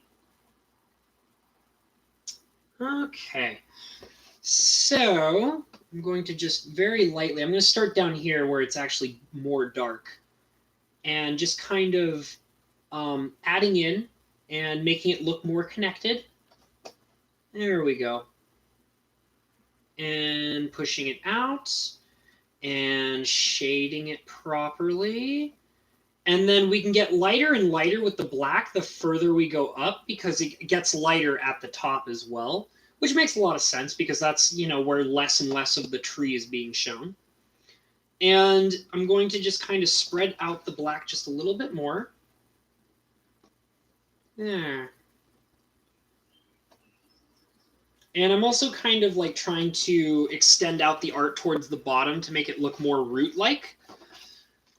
just to add in like those little, those little tree roots or lack thereof, I guess. I don't know. That's the thing, is that it's very fungusy, very fungusy.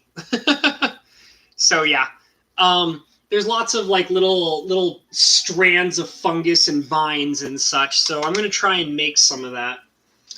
And by doing that, I'm going to dip back into the black. And instead of rubbing it off for shading purposes, I'm going to actually try to make some proper lines here.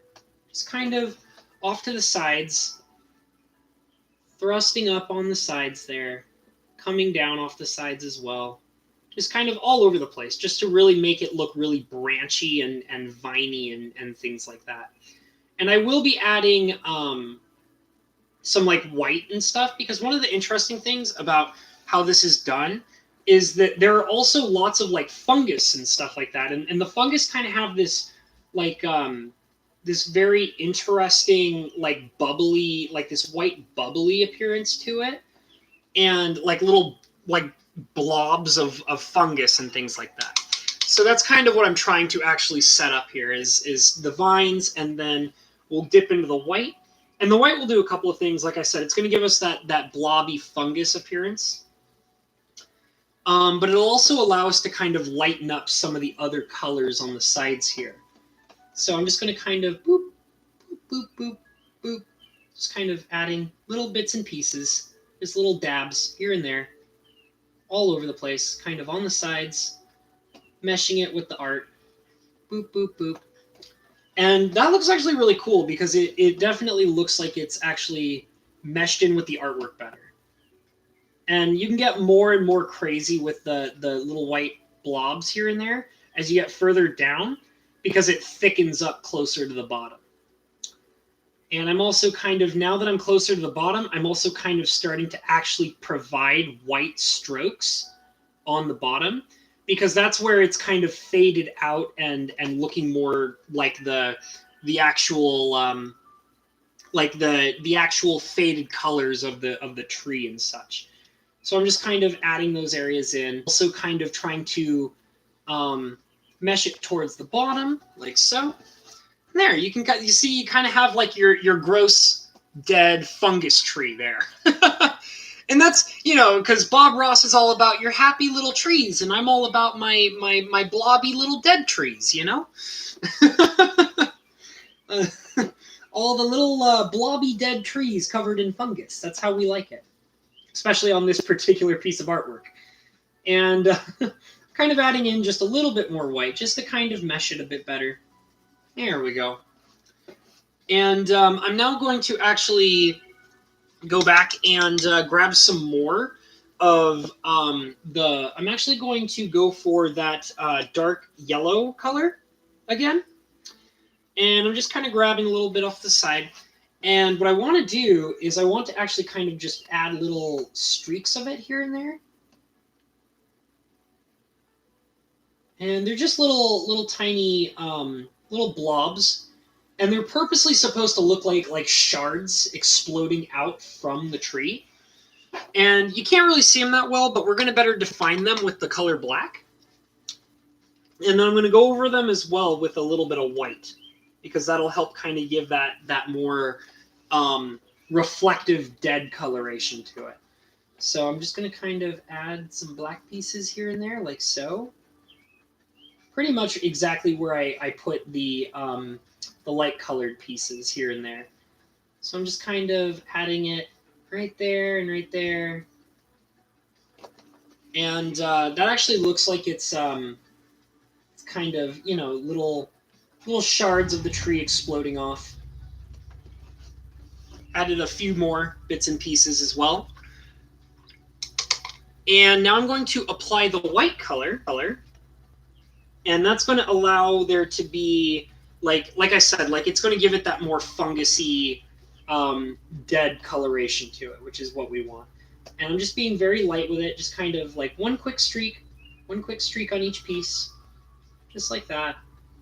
Only takes a single swipe, not too complicated. Little bits and pieces here and there, all over the place. So now it looks like it's exploding, like an exploding tree.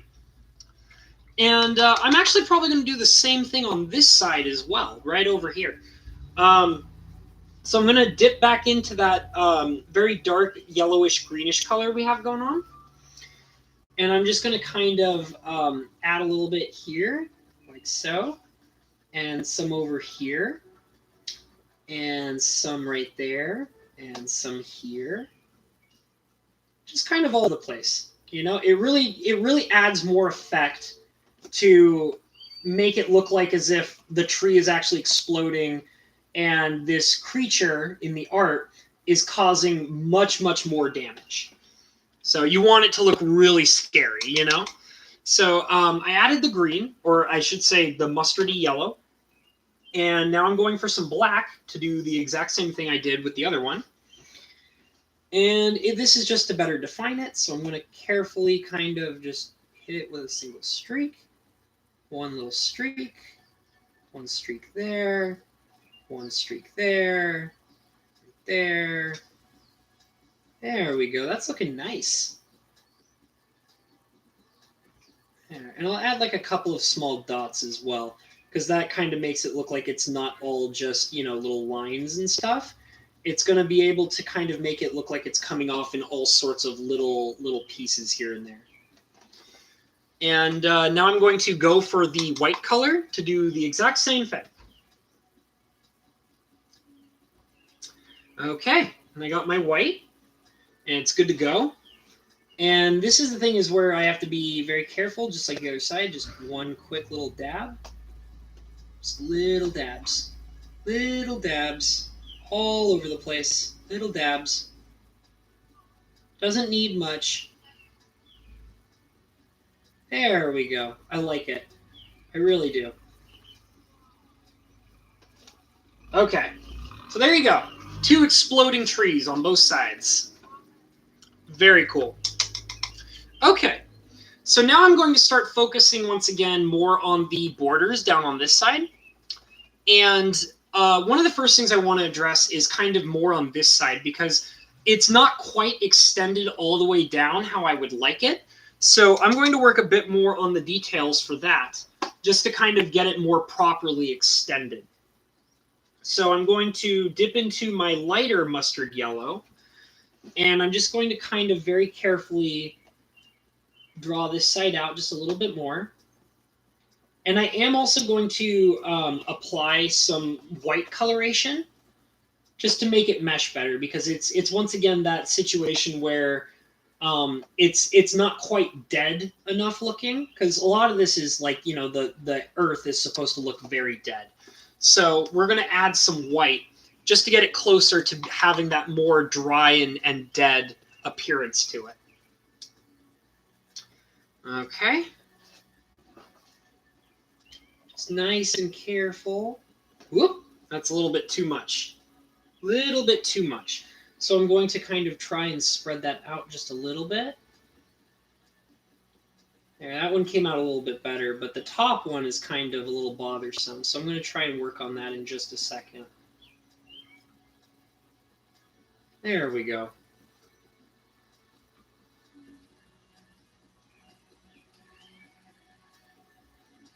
I'm just kind of going over it multiple times, because if you hit it with your wet brush multiple times, it'll spread the color out better to make it just look all that little bit better, just to make it look more natural and faded.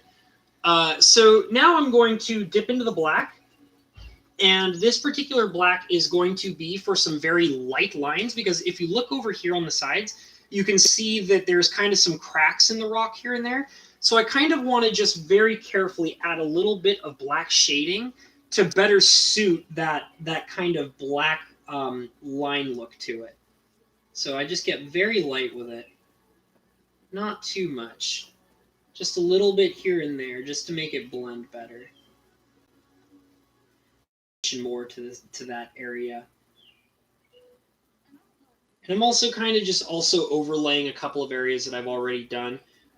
Because it's a little faded, and I kind of want to better define it, you know? So there we go. That looks really nice. I really like it. Okay. So now I'm actually going to properly work further down on these sides. And the way I think I'm going to go about that is I'm going to kind of, on this side, I'm going to focus more on the color white to kind of make a more faded appearance. And then I'll probably start using some of that yellowish olive color further down, because it actually does look like that it's moving at a slant. Like you can see right here in the art that it kind of tips off to the side here and then moves at a slant over here. So I'm going to start with white and then move down and then add some like that olive greenish color to it. So let's start with some white. There's a lot of white in this piece. I'm actually noticing that. And a lot of it's just for shading, but I still am using a lot of it. It kind of surprises me just a little bit. So I'm just kind of very carefully adding it in, very nice and lightly. And I have to be very careful with it because I don't want it to be like too bright. I just want it to kind of give you that like I said, it's all about how dead it looks, you know? As weird as that sounds, but that's the Dominaria that these cards are located in. They're located in a post-apocalyptic Dominaria where everything is basically dead. And that's actually part of the intrigue of it too, is that there's a lot of like fungus and stuff like that. Like everything that is dead is being fed off by, it's feeding the fungus and stuff, and that's really interesting. I kind of like that. For example, one of the art pieces that I really like from this set is there's a very powerful green sorcery called Moonvuli Acid Moss. And the Moonvuli Acid Moss is very intriguing because it's showing you this beautiful bright green fungusy like moss, and it's just eating the landscape. The landscape is dead and the fungus is just feeding off of it. It's really interesting. It's got this very interesting way of showing you something that is thriving off of the death of the landscape. And I always kind of like that about that card. I do actually own a few copies of it. I used to have more, but I gave a lot of them away. But the ones I do have are either in decks or they're in. I have one in my cube because the cube is singleton, but I do have one in there and it's effective. Like that, you don't mess with Moonvuli Acid Moss. It's a very, very powerful land destruction sorcery. You do not want to mess with that. Well, I mean, you do want to mess with it. You just don't want to have it used against you. That's the worst. Because it basically puts your opponent down one land and puts you up one land, which is not to be underestimated at all, ever. It's very strong. I'm adding some black to kind of shade this area a bit better, just to kind of give it that more shady appearance that it has in this upper area. And now I'm going to start adding in that really darkish yellow color that I have over here.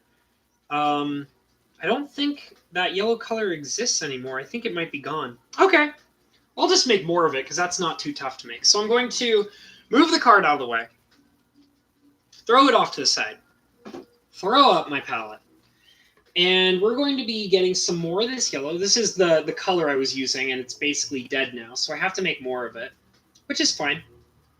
I might actually, well, we'll see. I'm not 100% sure what I'm going to do with it yet. I don't know if I'm going to add the same amount of black or if I'm going to change it up and add a different amount of black. So let me go ahead and grab this black. And I'm going to grab like a pretty decent amount of it. So let me go ahead and grab this black. And I'm going to grab like a pretty decent amount of it. And, well, maybe rub some of it off. Just a little bit. And I'm going to mix it. And that looks pretty close to what I need it to be. So that's what I'm going to use. And let me just make sure it's relatively nicely mixed, which it does seem like it's good. It's very thin, though, because I don't think I'm going to need very much of it. So let's see what we can get out of this. Okay, so it starts from here and then goes all the way down here, and then it's about here, I think. Yeah, I think that looks about right. Yeah, it seems right to me. And that's actually a really nice color too. I think I actually got that pretty spot on there, which is very nice. And I'm just kind of extending it down. And I think I also might let up on it too. Like I'm not going to make this whole area like that. I think I might um, kind of just be a little creative with it. I'll swing it around and to just kind of give it this sort of more like intrigue to it. Like in other words, like it's not like completely taking over everything, but it's kind of um, how do I explain it? It's like it looks like it's moving around and it's alive, but it hasn't completely dominated everything because a lot of the land is still relatively dead. So I'm just kind of adding that in, adding some spaces where it might not necessarily be taking over. And I'm going to kind of thicken that color on a bit more. And I'm thinking I might also add some black too, because it does have a darker color to it as well. So I'm just going to double down on the color and really just kind of lay it in thick, just to really get that appearance across to you. And I'm going to swing it over back around here like I did just a second ago. And I'll kind of spread it out a bit more and then bring it up around the side like so. Okay. Are you out, Richard? All right, take it easy, dude. Thanks for stopping by, man. Okay, and going to once again add some more of that color. There. Just like that. That's pretty nice.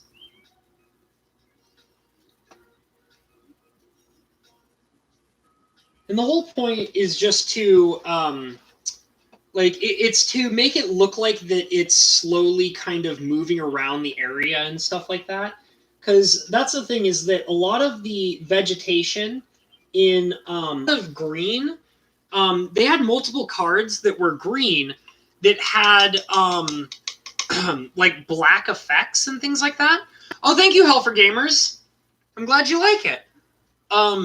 Yeah, it's coming together pretty nice. I really like it. I definitely got the majority of the details done here at the top. So now I'm kind of trying to just work more and focus more on the bottom. And I'm going to try to add some more detail to the bottom. And just I'm trying to make the plant life look a lot more interesting. That's kind of my goal right now. And what I was saying was that one of the things that makes the plant life in post-apocalyptic Dominaria so interesting is that it has this kind of, like a lot of the green cards in the Time Spiral block, they have like these really weird black effects because they were doing a lot of color meshing. And like they were giving like colors that wouldn't have the effects of other colors, those effects. And so one of the things that they did was they also showed that a lot in the artwork, and the plant life in the Time Spiral block kind of had this almost like it was taking over and consuming things. Like it was like, because a lot of it was based on fungus, and the fungus was eating what was dead and surviving off of it. And so I kind of wanted to give the appearance in this particular piece of artwork, especially down here on the bottom, where I show it kind of like spiraling off and doing its own thing. I wanted to give it that look like it was taking over, like it's kind of swooping in and trying to dominate and things like that. So that's kind of what I'm kind of trying to accomplish here, is just give it that. It like almost like a liquid plant, like it's oozing across and taking over things. The only problem is I made that fresh green, and I'm already, that yellowish color, that yellowish greenish color, and I'm already almost out of it. So I'm gonna have to make a decision as to whether I want to actually make more of it or not. And I mean, maybe I will, because it actually doesn't take that much work to recreate it. It's just a little bit of yellow and a little bit of black. So I think what I'm going to do now, though, is I'm going to kind of try to focus more on. Let me kind of add some of that. Let me see if there's any left. I feel like there's just a little bit left that I can still kind of manipulate. So I'm going to kind of try to add that coloration down here on the sides, like so. And I think I'm going to say that that's it for that yellowish green color. But now what I am going to do is I'm going to add some black. And the black is going to allow me to just kind of shade it to be more appropriate to the rest of the coloration down here. So let me just kind of, I got to figure out where I want to start. I think I want to start on this side. I think this is going to make it work better. There. And it's a little dark, but I know that I can kind of fade it out. Like I just have to kind of mesh it a little better. There we go. And that just kind of gives it that more shady kind of look that it has up here at the top with the rest of the artwork up here. And I'm just kind of following the greenish color that I've already created. And I am going to add some other details to it too, because one of the things about this kind of fungusy plant life is that it's got these little white bulbs and vines and things like that. So I do want to kind of replicate that just a little bit better in these details that I'm adding in. It really makes it look very malicious, you know, and I like that. I really do. It makes it look like it's intimidating, like it's coming in and it's taking over and it's going to feast on everything. And that was, like I said, that was kind of a cool little effect that they gave a lot of the green life on the Time Spiral Dominaria. They just made just all the green cards just look very dead but predatory, you know, and that was really cool. I really liked how they did that. So I'm just adding some more, just a little bit here and there, and I'm kind of just trying to really get that really like liquidy color. There.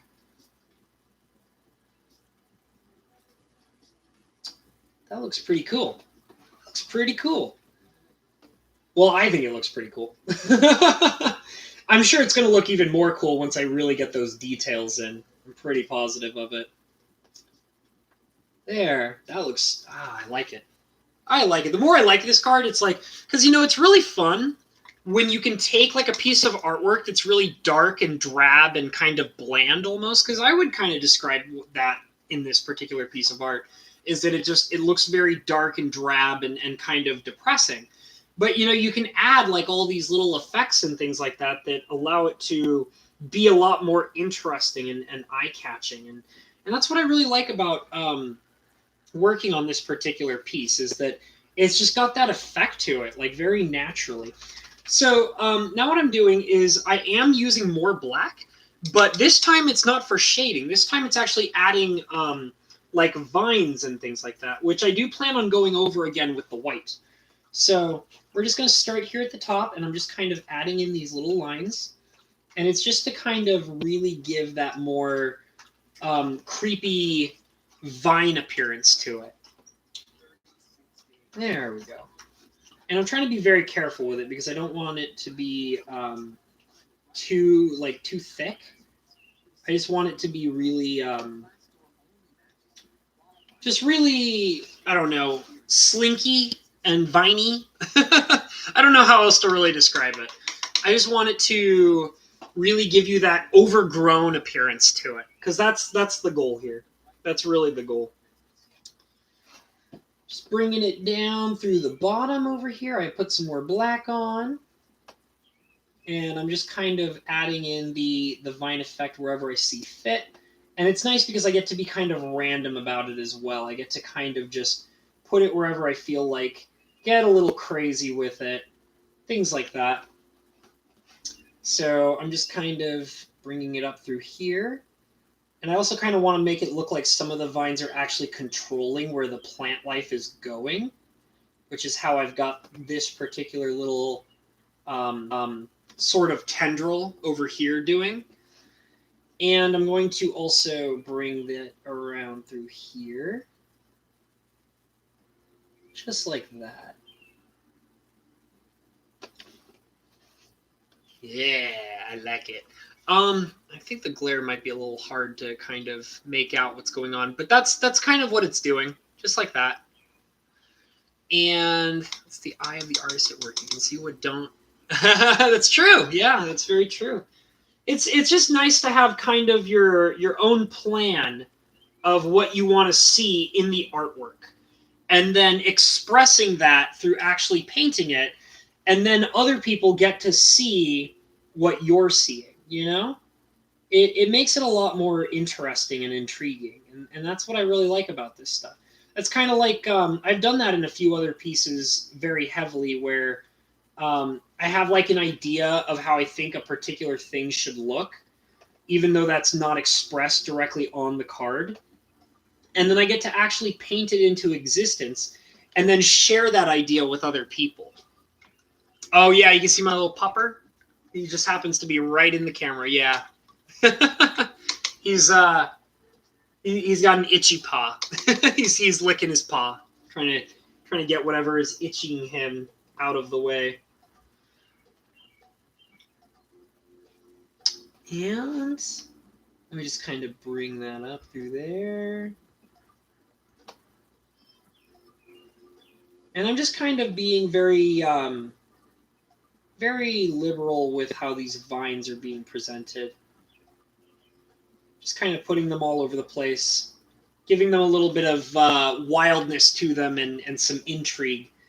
And it will be even much more interesting when I actually add in the white coloration, because it's going to give it, like, it's going to give those vines a lot more of a life to them as well. It's going to make it look like that they're actually sustaining little fungus buds on them and such. So grabbing some more black and just kind of swiping it. Here, I need to get this light at a better angle for me so I can see what I'm doing. Just kind of bringing it around through there. Yeah, this black's starting to give me a little bit of a bad time here. Let's see if I can get a little bit better under control. Come on, black. Come on. There we go. Okay. And let's try this one more time. Just kind of... There. That's much nicer. Much, much nicer. My brush is getting a little too wet, but that's okay, because I can address that pretty soon. There we go. I really like that. Okay. So I think that's it for the black. So now I'm going to just kind of decorate it with some white coloration to it. So I'm going to do a couple of things with this white. The first thing I'm going to do is I'm probably going to go over a lot of those black vines that I just made with this white color, which will, just kind of give it a little bit more of a light appearance, like the light is actually bouncing off of it. And that is way too bright white, but that's okay. Let me dip my brush, and I'm going to just very carefully kind of go over it again. And I'm going to kind of spread that out so it's not so bright. There we go. And let's try this again. We're going to try this white again. And I might actually have to rub it off just a little bit. Let's see. Let's see if I can kind of just get this right in here. Very easy. There we go. That looks nice. And the thing is, too, is I don't actually have to completely follow all of the black lines that I've made. I can just kind of spot it here and there in certain areas. If the black is really thick, I would definitely like to put a lot more white into it, so that way it looks like it's just got the, like, if it's a thicker vine, then you would think that it would have more surface area, which means there's probably more room for light to bounce off of it, right? So that's why, like, on the smaller pieces, I'm willing to kind of put less white in. But on the really large vines that I've made, I can do like a whole streak of the white color to it. Just like that. And just kind of bring it up along this side, like so. There we go.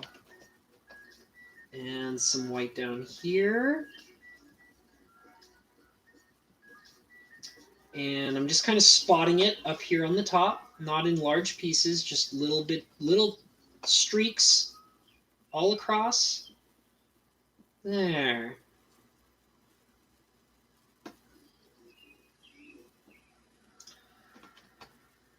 And this is actually just the right amount of white, because I have a very thin layer of white, which is really nice because that means that I can just kind of carefully put it where I want it without it being too dark, you know? It doesn't need to be like these large slabs of white, which can drive me nuts sometimes, because sometimes that'll happen, and I'll be like, oh, great, well, now I have to, like, correct everything that I just did, you know? So it's just kind of nice that I can just get a really thin layer going and just kind of dab it where I need it and see fit. So yeah, so now that kind of brings a little bit more life into it. Let me just kind of, there, that's actually a pretty decent angle. Let me kind of bring it up just a little bit. Yeah, that looks really cool. I like it. All right, so now what I'm going to do is I'm actually going to get into some more white coloration. And I'm going to do a fading. Oh yeah, yeah. He's off to go take a nap. He's in his little dog bed. He's like, oh, I'm so tired of you talking about art for hours and hours. I need a nap. He's my little YouTube mascot. He's what's gonna bring in all my viewers, okay, Helfer Gamers? People are gonna come in and be like, oh, it's the cute art doggo stream. Oh my goodness. Pay attention to the puppy. I kind of recall that that's the secret to becoming a successful YouTuber is you need to have a cute dog. Pretty sure that's what it's all about. Okay, so now I'm just kind of adding these little white splotches all over the vines, just all over the place, and it's basically going to give it that fungusy look, because you'll notice that in the actual art up here, there's all these little white spots, and that's actually the fungus. So that's what I want to apply to the actual art. And some of it I want it to be very small, and in some areas I'll probably make it really thick. So we'll just have to see where we go. And this is a lot of fun because it's just like kind of poking at the art here and there, just to get that fungusy effect.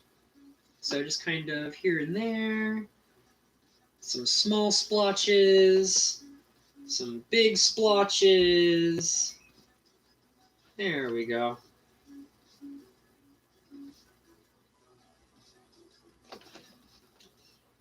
Nice and easy. Just kind of taking over all the fungus all over the place. I'm going to move it over to this side as well. Just like little splotches here and there. There we go.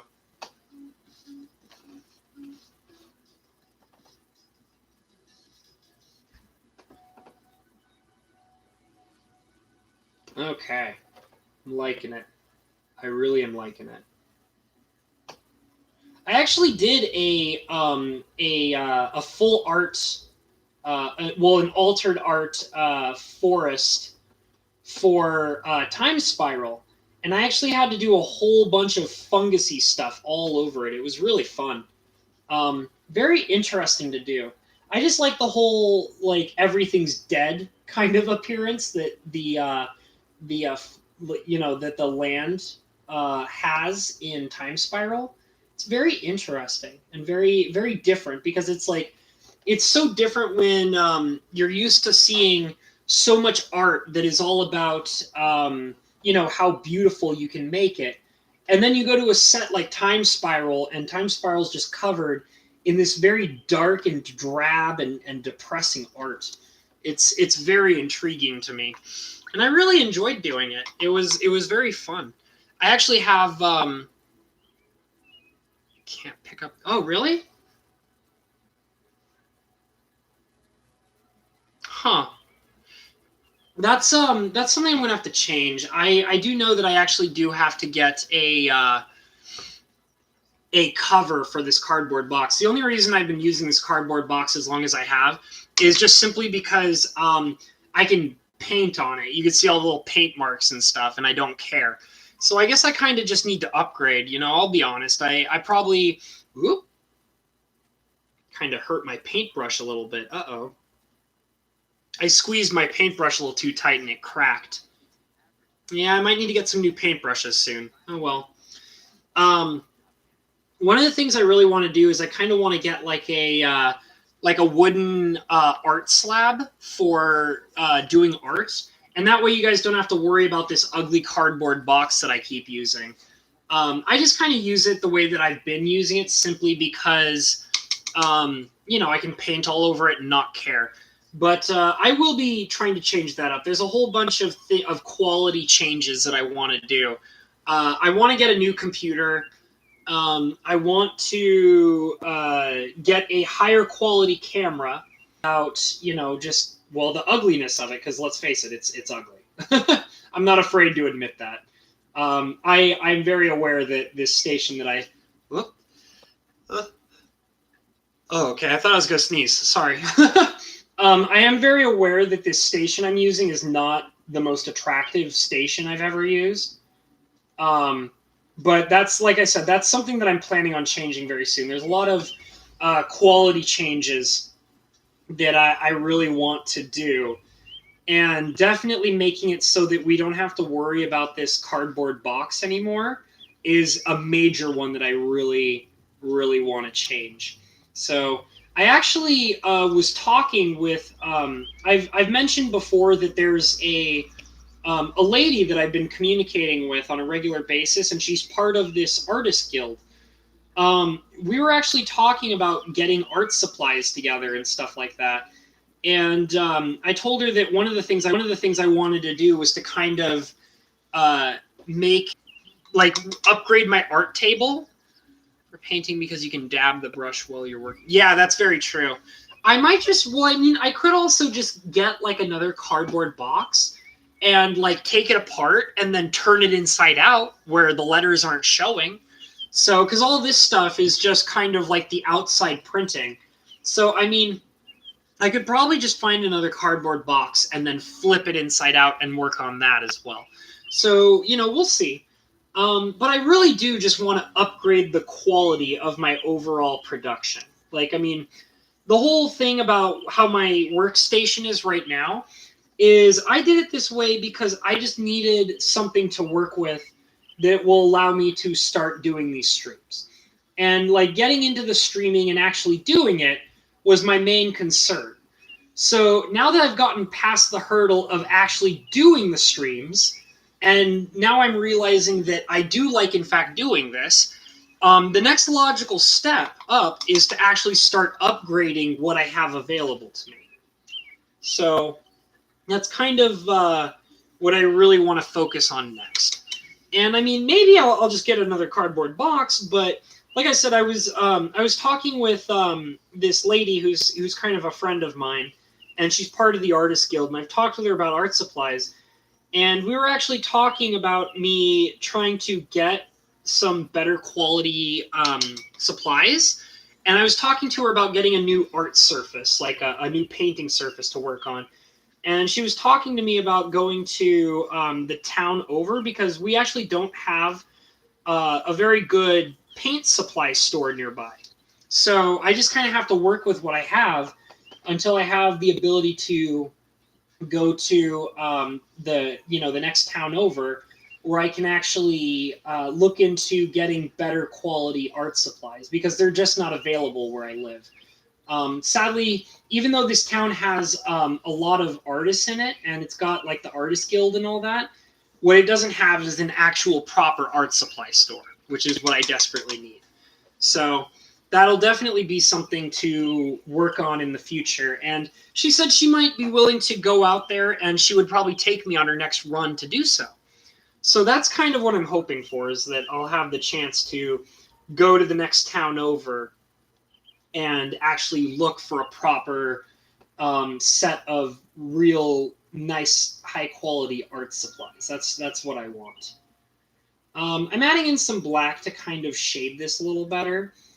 I'm kind of trying to give it the more rocky appearance that it has closer to the top area. So that's what I'm doing. I'm just kind of using this black to shade it. And I'm probably also going to be using some more white in just a little bit to give it that more bleached texture. And once I have that white down, I'll probably add just a few more black lines to define the rocks a little better. And then after that, I might just call it, because I think it'll be about done by that point. Let's kind of add some white here, just a little bit. There we go. Yeah, I like it. I really do like it. Yeah, and I'm really excited to see where I can go with my artwork, because it seems like a lot of people are genuinely, like, not just like you guys here online, like, you guys are awesome, by the way. I really love all the support that you guys have been giving me. I really heavily appreciate it. But another thing too is that I've been getting a lot of support from lots of different people in my community. Like I said, like, I've been communicating with a few people in the Artist Guild, and they're genuinely intrigued by my artwork, which is really cool, because I never thought that, you know, being able to do magic art like this would actually interest people in the artist community that are more focused on actual, like, canvas paintings and things like that. But they have a genuine interest in what I'm doing, and they think it's really good. So, I mean, that's something that I genuinely want to pursue further, and turn into, like, I want to turn it into a career. Like, if I can get away with it, I really do want to become a full-time artist. Like, it took me some time to realize that that was what I wanted to do, but I have kind of realized that that is what I want to do. Like, I want to be a full-time artist. I want to just paint for the rest of my life and make lots of money, you know, selling paintings and things like that. And it's kind of nice because, you know, I can definitely see myself, you know, not necessarily, like, worrying about a lot, like, because a lot of the time, one of the problems with being an artist is getting commissions.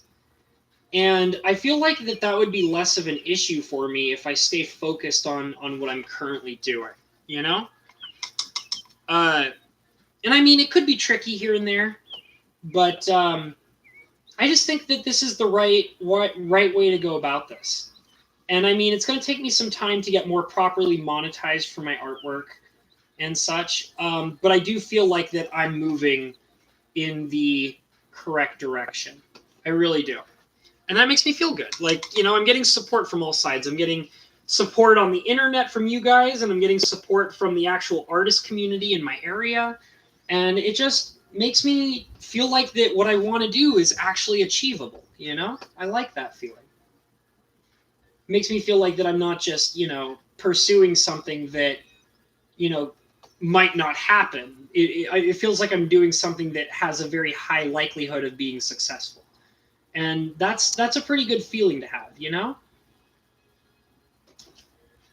So I'm just kind of adding in some black detail lines, and just for the purpose of, you know, making this area look more rock-like.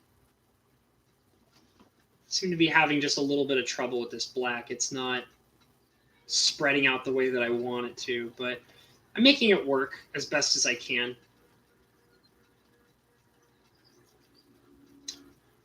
There, that looks nice.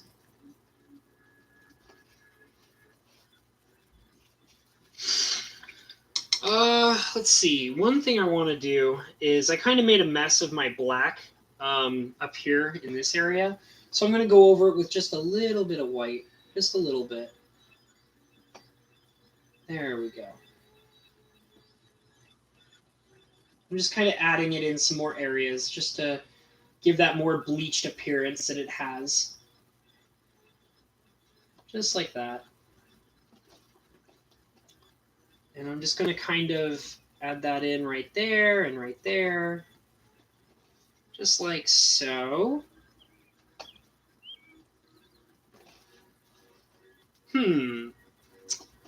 Well, let me I'm going to add a little bit of black into this one spot that has too much white on this portion. Just like that. Yeah. I feel like I'm about done with this. Like, I really do. Let me kind of better define this little area right over here. Just a little bit more.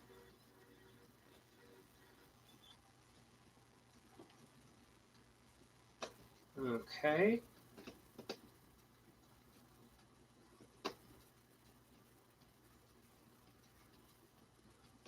All right. Sorry for getting a little quiet at the end there. I was just kind of making sure that I got it set the way that I wanted it set. So let me kind of show off what I got going on here. It's a little wonky, but I think I really like it. I think I really do. So here we go. This is it.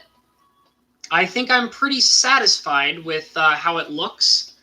So let's kind of review what we did here. Let's see. Hard work will get you where you want to go, but you need to be smart about it when it's safe to give up the 9 to 5. Oh yeah, definitely Hell for Gamers. Yeah, no, I still have my main job, but what's been really nice is I've been able to actually cut down on my current work in order to have more time to do this stuff. And even though I've cut down on my current job by a pretty significant amount in order to focus more on my artwork, I still make enough money to survive. And that was a main issue that I was a little concerned about when I first started this, but it turned out that I do actually make just enough money to survive and do what I want to do at the same time. And I have more time to kind of do these streams and stuff, which is great. So anyways, yeah, so let's talk about what we did. So we kind of have our full art here. It's all done. I'm very satisfied with it. And I focused on the sky in the very beginning to just make sure that all the sky colors mesh properly. It was a combination of making sure that there was the right peach color going on, to like orangish peach color to match the sky. And then we added in the white to mesh in with the clouds and stuff.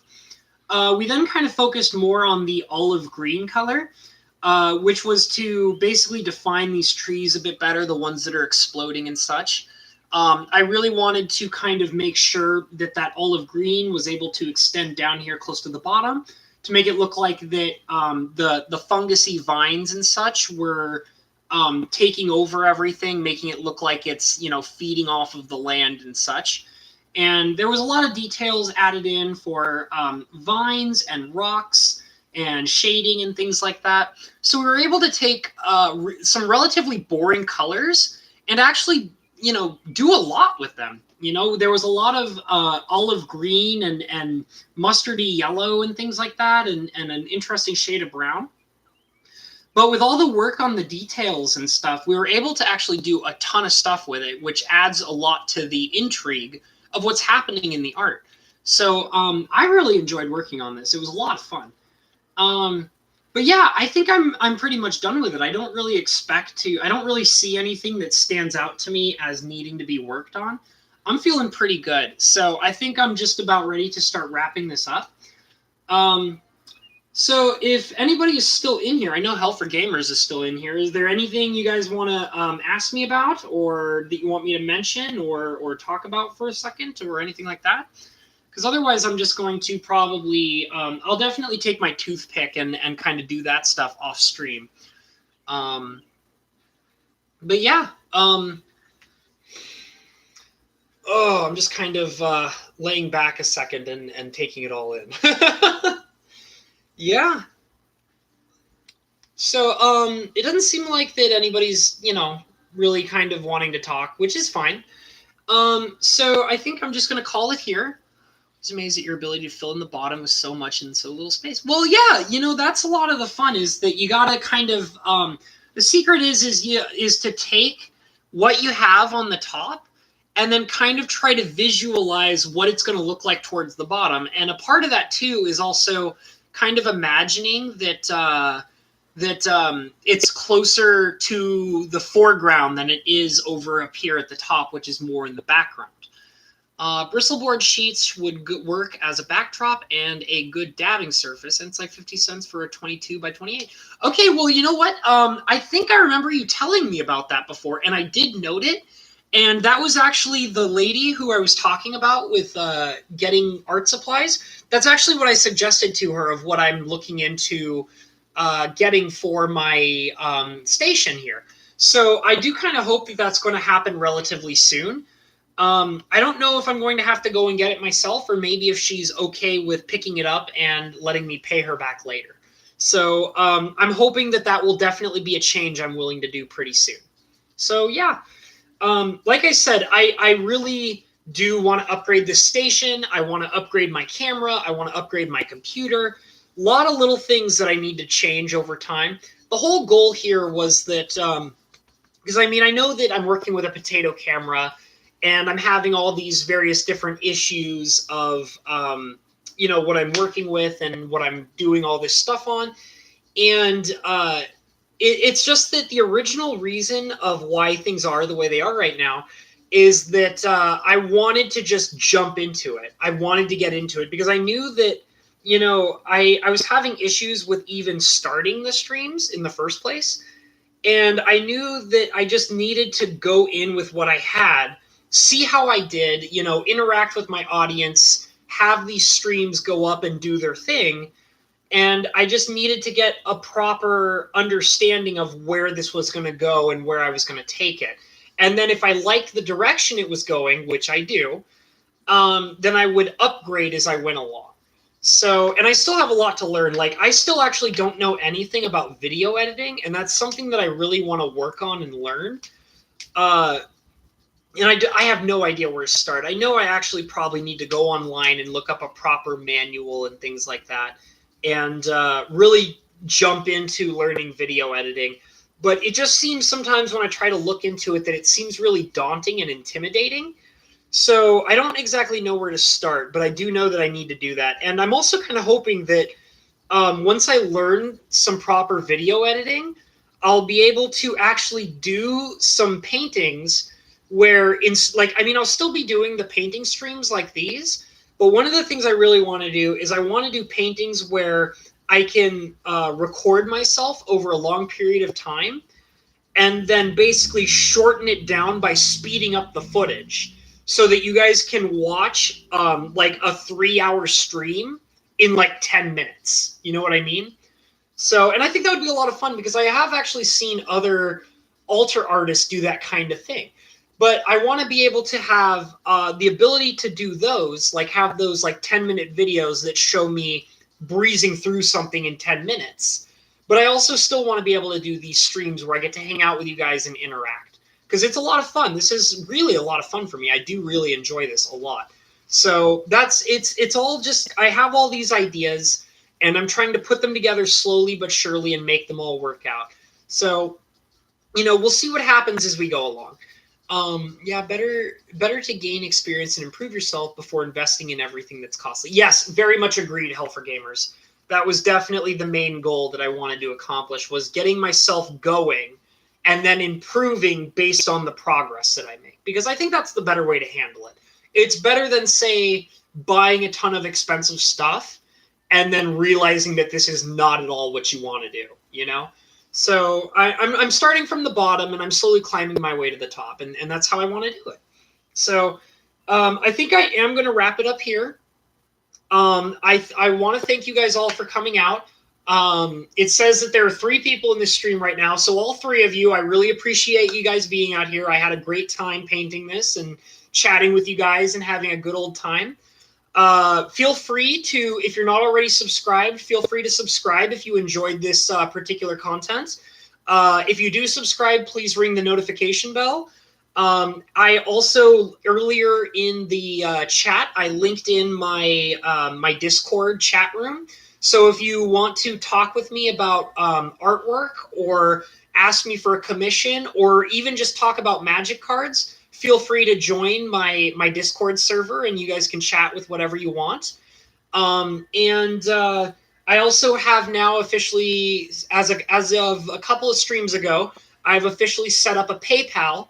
So if any of you guys are interested in purchasing a commission, or if you just want to send me money because you think it was fun to be in here and you had a good time, feel free to do that as well. My PayPal is in the description.